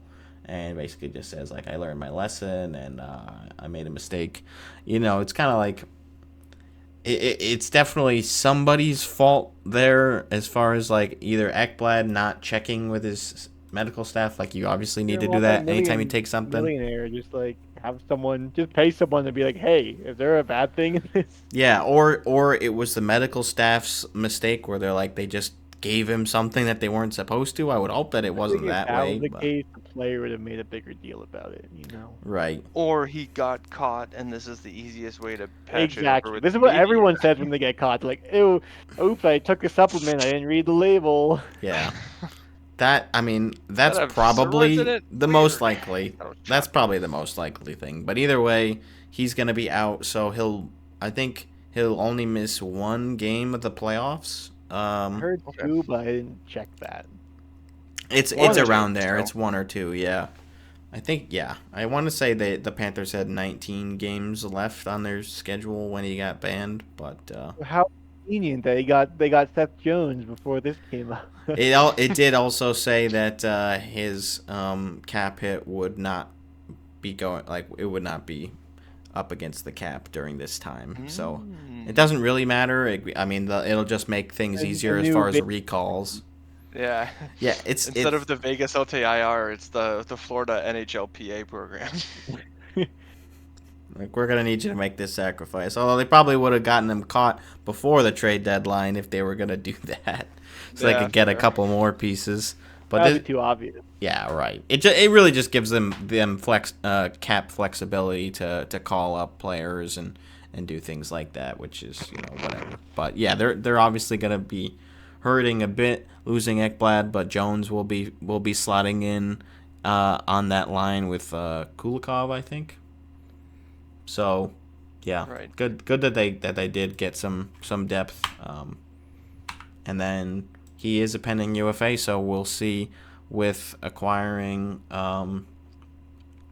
Jones what that means as far as if they're going to be able to afford to keep him or not, or if they even necessarily want to. I'd imagine they would want to.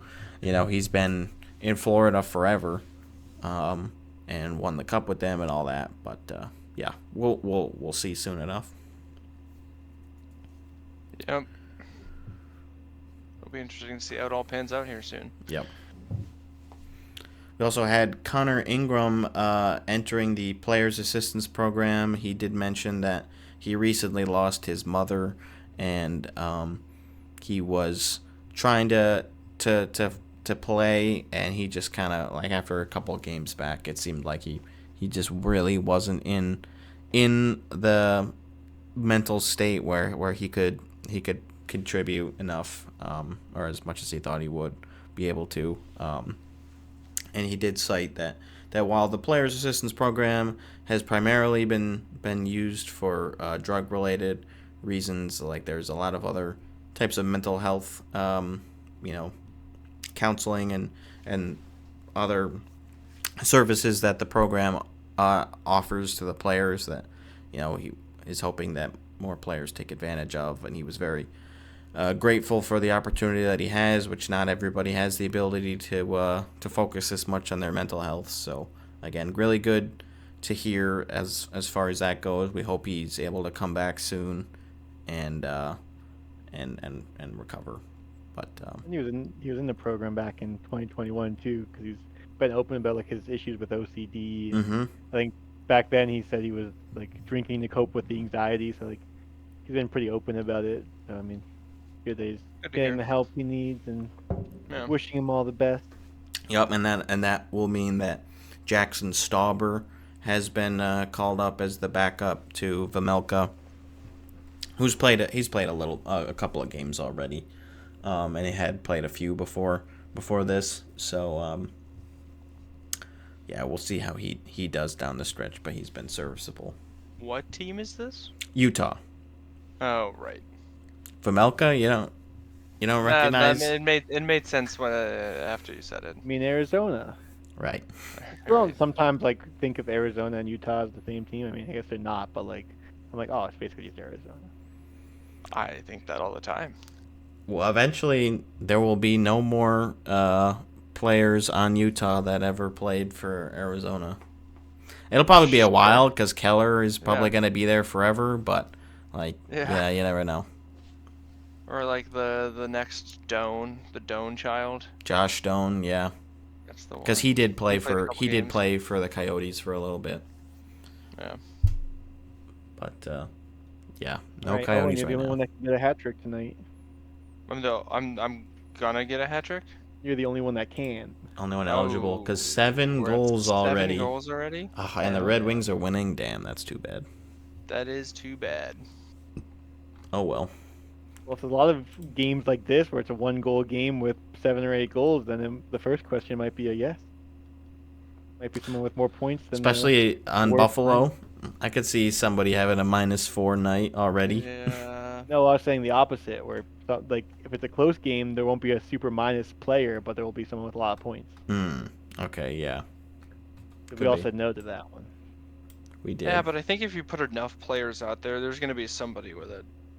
Yeah, there's already guys with a -2 on Buffalo. But there's probably someone with, well, I guess maybe not 3 points. Maybe none. While you guys are looking at that, we'll give a quick hat trick and pass the cup update. No surprise here. Gifford still in the lead with 32. Dean is only 1 behind with 31. Kane Owen, has 3 points. who has 3? Go ahead. Patrick Kane has 3 points. Oh, So wow. if everything ended right now, then the answer would be yes. But this is only the first game. And it's not Yeah, over. still got some time. Owen in 3rd place with 28. I'm in 4th with 21. close. And Zach in 5th with 17. We have 43 days left to go, according to our spreadsheet here. Doing pretty good. I feel like the season's gone better than past seasons. Took a bit to get started, but I like that I'm still in the hunt. Yeah, I'd say I'm pretty much out of it, but I'm gonna be trying my best anyways. It would take a big streak for you to really close in on the win here. Yeah, maybe I can get 2nd place because you do get a prize for that. Money back. $20 back, yeah.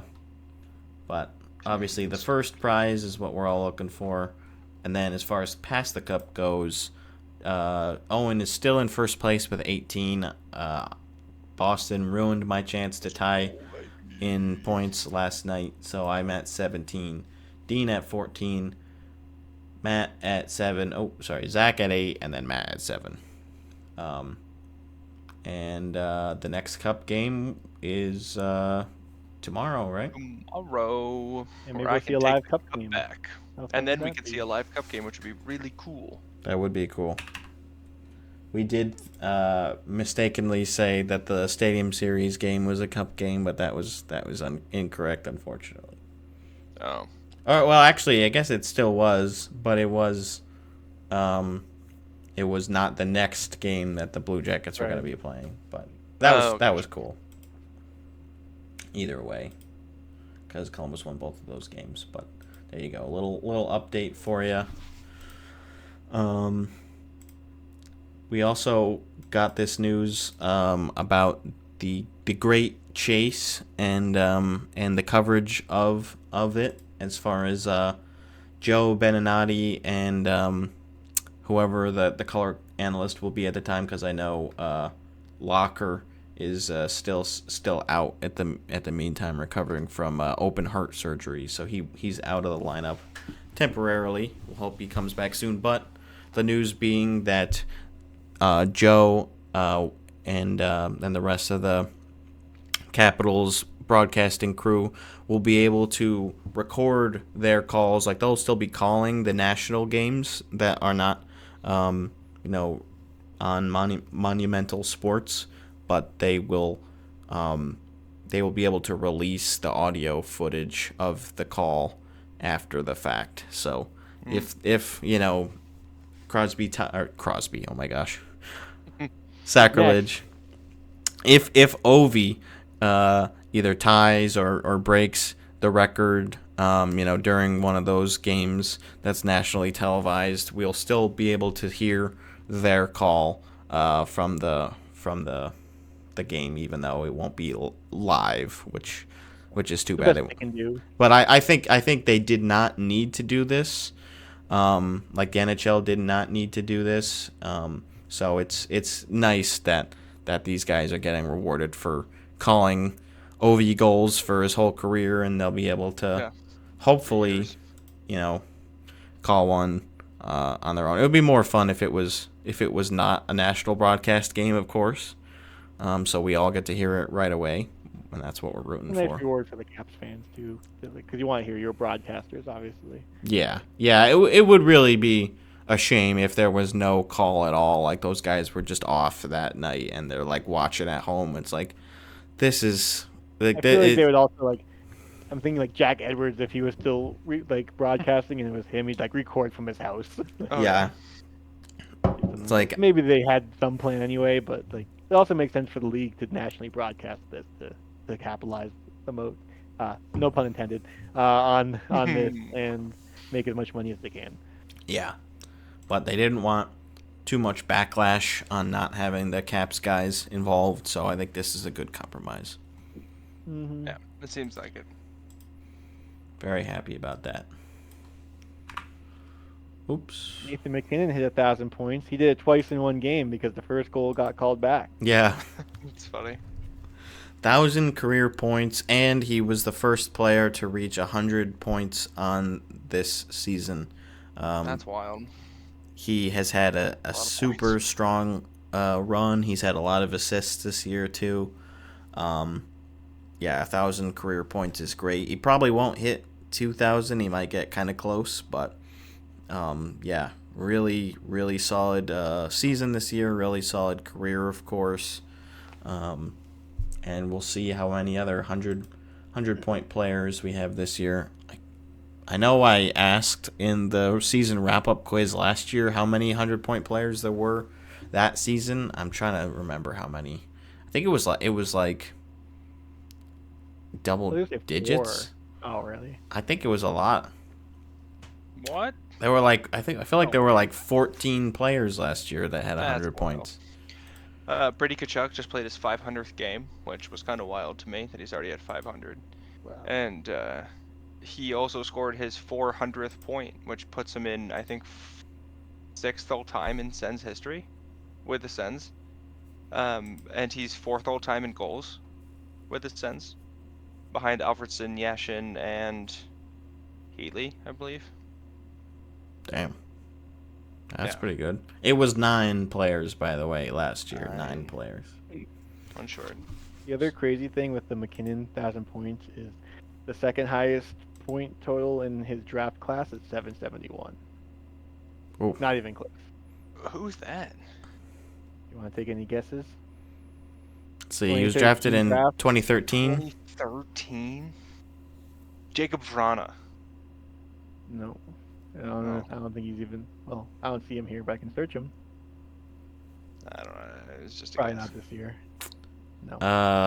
I don't know who else was drafted. Like I just don't Give you have other those. names. Yeah. Elias Lindholm, Sean Monahan, Jake Gensel, Bo Horvat, Pavel Buchnevich, Max Domi, Seth Jones, Oliver Bjorkstrand, Andre Burakovsky, Jonathan Drouin.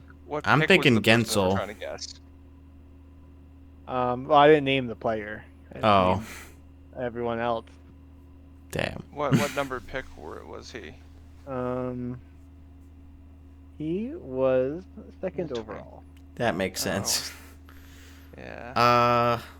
which means they did a good job drafting this year because the first overall Yeah. was. I feel like I heard this name because the hockey guy just did a video because of MacKinnon getting his 1,000th point. He did a little video and I watched that. I think he mentioned the player's name. What team drafted him? Yeah, that's what I'm like. If I could remember that would really help me. But I was obviously not watching back He then. was drafted by Florida. Okay, so it is Ekblad. Ekblad then. Nope. No, Barkov. Oh. Yeah, Oh, yeah. Barkov. Oh, okay. I do remember that now, and from the video, yeah. He was Yeah, like, yeah, interesting. Barkov could have gone first, If but it makes sense. Ovi's record-breaking goal gets called back, we'll just get rid of offside review forever. Just banish it to the Shadow Realm. Yeah, Like- actually, for this goal, we're not going to review anything. Can you imagine going through all the players jump on the ice and the whole building's going nuts, and then you see the ref? Challenge it. I'd be like, think I saw what I saw, but like, I'll let this one slide. So are they gonna celebrate for the tie and for the pass, or do you think they just celebrate for the taking the lead? Both. Try the lead. Oh, I think they'll at least do something. I don't know. Maybe they'll just I flip mean- the banner like they've been doing, and then they're like, all right, one more. Like, it's still. I mean, it's still Well, impressive. how many do to they tie, have but- to flip, right? Like, how far? Well, he's They at. have 900. Oh, I don't think they. I don't know. I guess I figured they would just once they get to 895 that like that's it, but I don't know. Probably but, I not. mean, but if he keeps scoring, like, I think they'll probably just do it for the rest of the season. they'll just keep So adding more looking back, numbers. I remember Yeah. seeing when Yager 913, at the, 914. that like on the all-time scoring list set a milestone with an assist, but it was when he passed Messier. Oh, So, gotcha. Yeah. Ovi just passed up on a empty netter last night, so he could give Alexei Protas his first career hat the trick. hat trick. Yeah. That's Which that's pretty nice. I wonder if any Capitals fans were like, no, like it's kind of cool to get a hat trick, but we don't want that. He's 9 goals away from breaking the record and eight from tying it. Wow. So yeah, it is very tantalizing, very real. I think it's still gonna be a little tight, but again, I've been a believer since the beginning of the season, so I'm ride or die. Imagine that one he passed off. That could be the one. Yeah, ties it this year, and then we gotta wait until frickin' October next year to see him score 1 goal. Ugh. Yeah, wild. And he's just scoring goals all postseason, and it doesn't fucking matter. Yeah. He gets the Ovech trick. He was projected to get it on April 4th, a home game against Chicago, but now it's flipped to the 6th against Islanders in New York. That was the game that Zane was gonna go to, and then his dad was like, "Yeah, I saw the prices, and like I thought he already had tickets, and apparently they did not." And so yeah, Imagine that's when it happens now. Zane's dad is like, "Yeah, I'm not paying for that." So that didn't happen. That would stink. I mean, it's like I wasn't gonna It is what it pay is. $200 a ticket or however much it is. I don't know. You have to assume it's all because of the OV stuff that those prices are so crazy. So if it's either that game or after that for an away game, it would either be in Columbus, on the island again, or in Pittsburgh. Interesting way Pittsburgh. to end the season. They usually do intra-divisional games at the end of the season, so that doesn't surprise me too much. But yeah, Pittsburgh would be pretty funny. Longtime rivals, of course. Mm-hmm. But Dueling cups.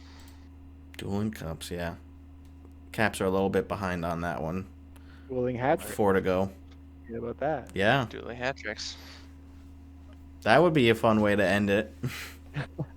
Crosby almost had a hat trick last night against Vegas. I was glad that he didn't, but we still lost. Oh well. Yeah. But we tied it up with 6 seconds left and got a point. I heard so about that. we'll take that.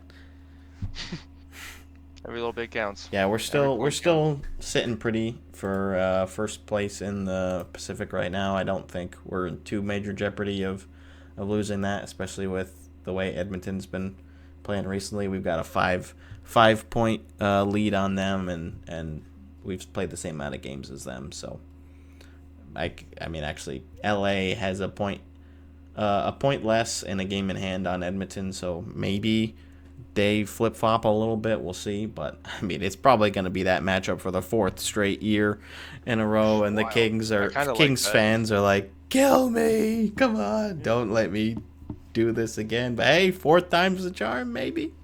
Or they get shut out this year because, again, we mentioned they went to Game 7 the first time, Game 6 next time. Last year they lost in 5 to Edmonton. So the sweep incoming, or a change of fate, or something in the Maybe middle. they sweep, right? It's gonna be 4 games, but who's gonna win it? Oh my gosh, that would be quite a way to make a resurgence. To throw the monkey off your back? Yeah. That would be great. Although I like the Oilers more than I like the Kings, so I think the Kings are my most hated Pacific team, probably. Not the Sharks anymore. Nah, They're just irrelevant. I don't think about you anymore. Yeah. Epitome of little brother. Yeah. Oh well. Well, we had a good bit today. Oh, I'll quickly throw this in Anything because I else? thought this was interesting. Um, so Matthews Arena, home of the Northeastern Huskies men's and women's hockey teams, and apparently men's basketball as well. It sounds like it is set to be destroyed. Unfortunately, Oh, it is. Actually, is this link the one that I wanted? you said Yukon. Okay, so it makes sense that the women's basketball is in their own fancy arena, and everyone else is in the No, old this shitty is one this that's is getting destroyed. Northeastern, not Oh, Yukon. Northeastern. Yeah. They're also the Huskies. So I saw this. Oh, yeah, that's confusing. Sorry, but yes, Northeastern. That's where my brother graduated from there. That's Pretty great. Yeah, I recently. guess he is done with college, isn't he?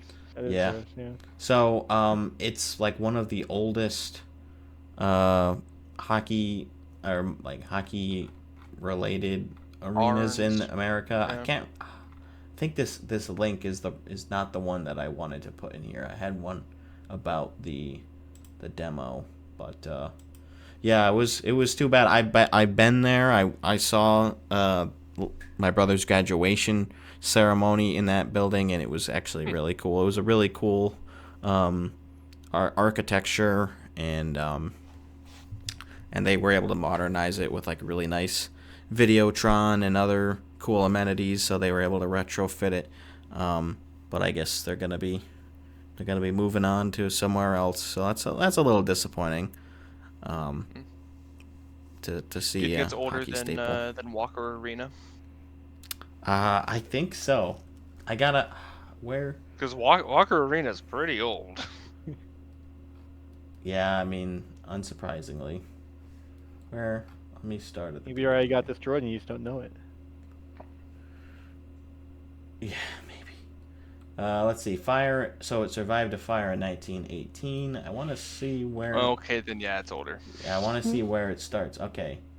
Chronology reads like a who's who. Groundbreaking on October 11th, 1909. So groundbreaking then, and then. Oh, the Bruins played their first home game in the building and defeated the Maroons 2-1. So that was the first. That was the centennial game kind of thing. Like the first game was actually in that building. That's I think wild. it was a different. Or no, it must have still been called Matthews Arena back then. But yeah, that's pretty cool. Arena has also played host to such professional hockey teams as the Boston Olympics, Whalers, Tigers, and Cubs. Even the great Babe Ruth was a frequent visitor to the arena. Oh, there you go. Yeah, some cool photos of the building from back then, and it still looks pretty cool now. Walker Arena was 1938. I mean, it's I still also old. found, do you know there were 10 concerts held in Walker Arena? Really? Anyone good? Peter Frampton, Whoa! Santana. I would love to see Peter Frampton. Santana, wow. Okay. Andy Also, Frazier. apparently, the North Country Thanksgiving Festival happened there in the 70s. Oh, do you know the all-time leader of points in Walker Arena? Because I do. Owen Curry in Ultimate Frisbee. It's a leader in Broken Fingers. Craig Conroy. All right, also not It the leader is. in that. Dave Taylor. Oh, Dave Taylor. Yep, retired played for the jersey Kings. number. Yep, For Clarkson. 251 points. Kevin Zappia, 103 goals. He does not have a link. Still pretty Darn. famous. And then Dan Murphy, 85 wins. He does have a link. He never made it The arena. to the show. Matthews Arena, so it says the arena is the world's oldest multi-purpose athletic building and houses the world's oldest artificial ice sheet. So there we go. That's what it was. Oh, arena is named after George J. Matthews, class of '56. So then it definitely wasn't called Matthews Arena back then. It might have been, I don't know what it was called back when it was first opened. Huh. But So they have like cool. they have stuff for all the old hockey seasons for Clarkson. The 1920-21 season is their earliest. They played 3 games. Oh. 2-1-0. Hey. They had 6 players on the team. 6 players on the team. Oh man. Bill Johnson was the team's captain and by all accounts the best player. In the program's first game, they played an amateur club from Alexandria Bay. Johnson scored all 6 of the Knights' goals in their 6-4 win. All 6 goals in that game. Holy crap. The second game didn't go as smoothly when they lost to Hamilton 1-6. And then their final game, they played against Alexandria Bay again, and Clarkson won 5-4. Wow, high scoring games. The first season lasted just over a week. Yeah, well, it's tough to cram that in. The bell they have All in 3 Teal games. Arena, the hockey games that like the pep band uses. Yeah. That was in 1957 when the fraternities salvaged that bell from a burnt-out schoolhouse in Colton, New York, and then began hauling it into the building with a specially built wagon. Huh. Let's go Tech. That's engineers Once you get to the 22-23 season, they play 6 games and have like 10 players on the team. Pretty wild. Things got really crazy back then. You didn't have to play the entire game. Right. Is that 6 including the goalie? Yeah, that was 6 including the goalie. I was going to say, unless this is like the rover position sort of thing from like the 1910s and 20s. Do you guys remember 23-24? Yep. 23-24 is when they get their first Canadian. A freshman from Kinburn. And now they've had a whole lot of them. Now it's majority mostly Canadian now. Yeah. Oh, he wasn't on the team the next year though. Holy shit. So 24-25 was a bad year. They went 0-6. Oh, it's 6. Those poor lowly Knights. 9 goals for. Anyone to guess how many goals against? How many goals can you let up in 6 games? 26. Yeah. 26 is a good guess. One of those digits is correct. 29.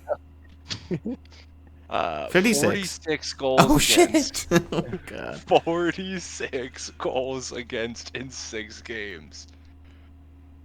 That is insane. The first game against Syracuse happened after only a week of practice, so when the team flagged towards the end of the match, there wasn't much concern. I guess flagged means that they quit. Surrender. Yeah. It's from the Clarkson Integrator in the 1924-25 edition.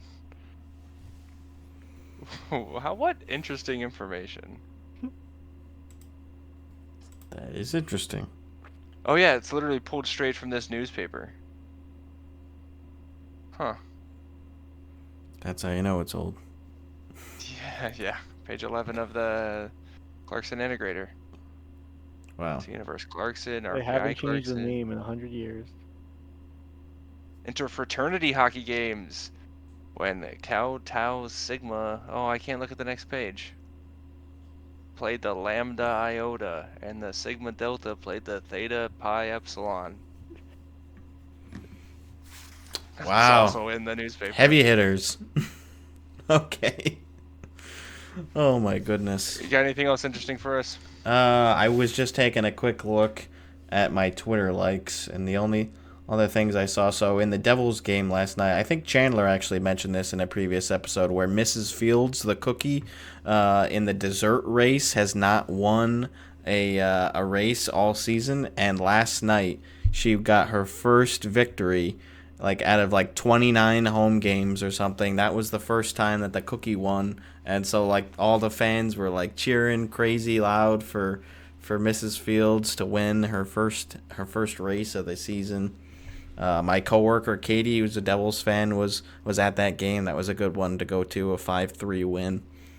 Seemed like it was seems like it was buzzing, and I guess she got some deal on a suite too, or on like club seats. So she had like the nice seats and everything for like $120 a ticket or something like that. So, yeah, that's Dang, pretty that's nice. pretty cool. Patrick Kane just scored again. God damn it, Patrick. Speaking of 4-point 5-3, night. Yeah. Oh my goodness. That's gonna be hard to beat. He probably Passes shouldn't be Pierre scoring this much. Turgeon for 35th something. I couldn't read that in time. Probably points all time. You have the game on right now, Dean. Yeah. Damn. Well, still got about 18 minutes left. We'll see what the Sabres can do. They just beat the Oilers. 5 goals on 23 shots. But what? Now I need somebody to be a -4 in order to get a hat trick. Yeah. Hmm. And the Habs to score 3 or more goals. Well, yeah, but I think that'll happen. Pretty confident in that. I was looking at their numbers. I'm like, man, they barely score above 3 per game. Seattle lets in about 3 per game. It's like, oh man, this is gonna be Sounds close. like a recipe for 3 goals. Yeah. Could go either way. Does anyone on Buffalo have a -4 right now? No. Just -2s. -2s. Well, I guess I would prefer if thought you it was a didn't pretty get a hat trick. question. Yeah, good questions tonight. And you all said the same answers, so I'm like, well, oh well. Mine was different. I do give the most hat tricks though, so there's that. You give the most hat tricks? Yeah. Huh. I'm like, here are all the easy questions apparently. Apparently. I mean, I guess you could make some of them easy by asking if the goalie will score or whatever, right? Yeah. But I feel like other than the obvious, it's hard to make them easy. Like, especially when it's just like guessing teams that win. Like, they're Well, it's supposed- also I guess it's not easy, but like if we'd all pick the favorite, if there was a heavy favorite, it might not be the right answer, but True. Yeah. We can. Yeah, but I guess that's tough, right? It's a heavy favorite, but it's a heavy favorite where we're all wrong. yeah. I feel like that happens sometimes with my questions. So it's like everybody picks one that seems like it makes so much sense. I'm like, well, screw everybody, because that didn't happen. It's also like the time where we all got hat tricks and you didn't because you're like, I'm not going to pick the obvious answer. I'm going to be different. And then it was the obvious answer. Yeah, we haven't had a night where everybody picked the same answer and all got a hat trick. Probably won't ever happen. Maybe it will, I don't know. But we did have our first everybody had a rough night a couple nights We all ago. had pretty different answers, I thought. Yeah, Exciting. there were different answers too. So that one was like, wow, Yeah, a lot of That's- different answers. that's not But gonna happen again. I got both the teams wrong, but I was the only one that picked either yes or no to the whatever question. Yeah, I don't remember. Patrick clo- Kane, I 440 closed it out. points, 6th overall among Americans all time, most power play points. Oh, they were both power play goals tonight. You said under, or wait. No, which game was it? Oh yeah, well you The said rough under one. for Kachuk. I know a couple people said that. No, it was You didn't have a. It looks like you didn't have a unique answer because What? Gifford I was also had. unique. Gifford and Zach also Yours had game is that. Gifford and Zach. Yeah. Well, So Oh well. maybe you're thinking of a different night. maybe. Oh, because you haven't put it in yet. Okay. But what in yet? Everything's up to date. Today's Today's. questions. Yeah, I don't know about today's. Oh, wait, no, where's the... Oh yeah, Dean let's was see. today. Yeah. Matt's tomorrow. Oh, I'm Friday. Oh, I'm gonna be on a plane. Schedule it Should think about or that. swap it Yeah. out with somebody else. Or think I send them can- tonight. Yeah. Send Yeah, it you did tonight. that the other day. Whoopsies. I meant to schedule send and instead just hit send. And don't be surprised if you see these questions tomorrow. Could be kind of crazy. Yeah. Well, that's all right. Give us an extra day to study. Yeah. I know, yeah. It's like, ooh, I got some prep work to do. Really analyze these questions. And then I did think not get a even hat after trick. I land, yeah.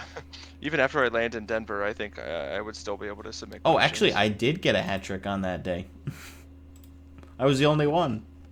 Nice. So obviously I did prep, and obviously it panned Studying out. worked. Well, I guess we'll wrap up here, but we are looking forward to our trip. this weekend. I'll be very excited to see these guys in person. I was thinking I have not seen Dean since in person since before we started the podcast in 2023. That's wild. So I'm very excited to see him. I picked my my number for the BLHP jersey too. So Are you gonna tell us, or is it gonna be a secret? I'll tell you, it's that's a weird way to say that. Yeah, it was a little weird, but anyways. Number one. No, I went with 23 because 2023 was when we started the podcast. So I figured if I don't have a great number for myself, I might as well pick one that's meaningful for the show. So I thought that would be good. I don't actually. Now I'm trying to remember if we had actually teased the jerseys yet on the podcast or not. I can't remember if I had. I don't think so. So yeah, we are hoping to get Bread Loves Hockey jerseys soon. My parents helped coordinate that with a designer friend of theirs who knows a manufacturer. So we're looking to get an order placed for a few of us, Owen, Dean, and Chandler as well. So those will take a little bit. It'll probably be a few months before we get our hands on those. But yeah, it's starting to get a little more real. So pretty exciting. And I did go with my last name on the back of the jersey instead of Bread, in case you guys were wondering what I was going to do there. No, I think it would be fun to live stream at some point while we're there too. Obviously, we're gonna do the vlog, but just some random live stream. Yeah, I'm totally we could do, like, down post-game. for that. I'm totally down to do something like that. Yeah, after the game or in the hotel, if we like record some content afterwards, or just whenever. I'm planning on bringing my camera again. Nice. Yeah, we'll definitely get a bunch of vlog content. We'll try to record as much stuff as we can, and while we're having a good time, and then we'll see what gets to Give you it all guys. to Dean. Yeah. See what there you happens go. next. Thank you. Awesome. Thanks for coming to episode 84. We'll see you next time in episode 85. Jake Sanders. All right.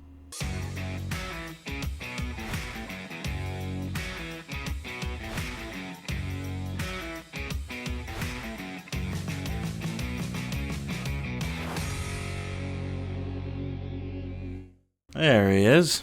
Well, it's 5:30. What do you mean? You're 30 seconds late. What the heck? Yeah. What the hell? It was more just like, oh, good to see you, but I said it in a different way. There he is.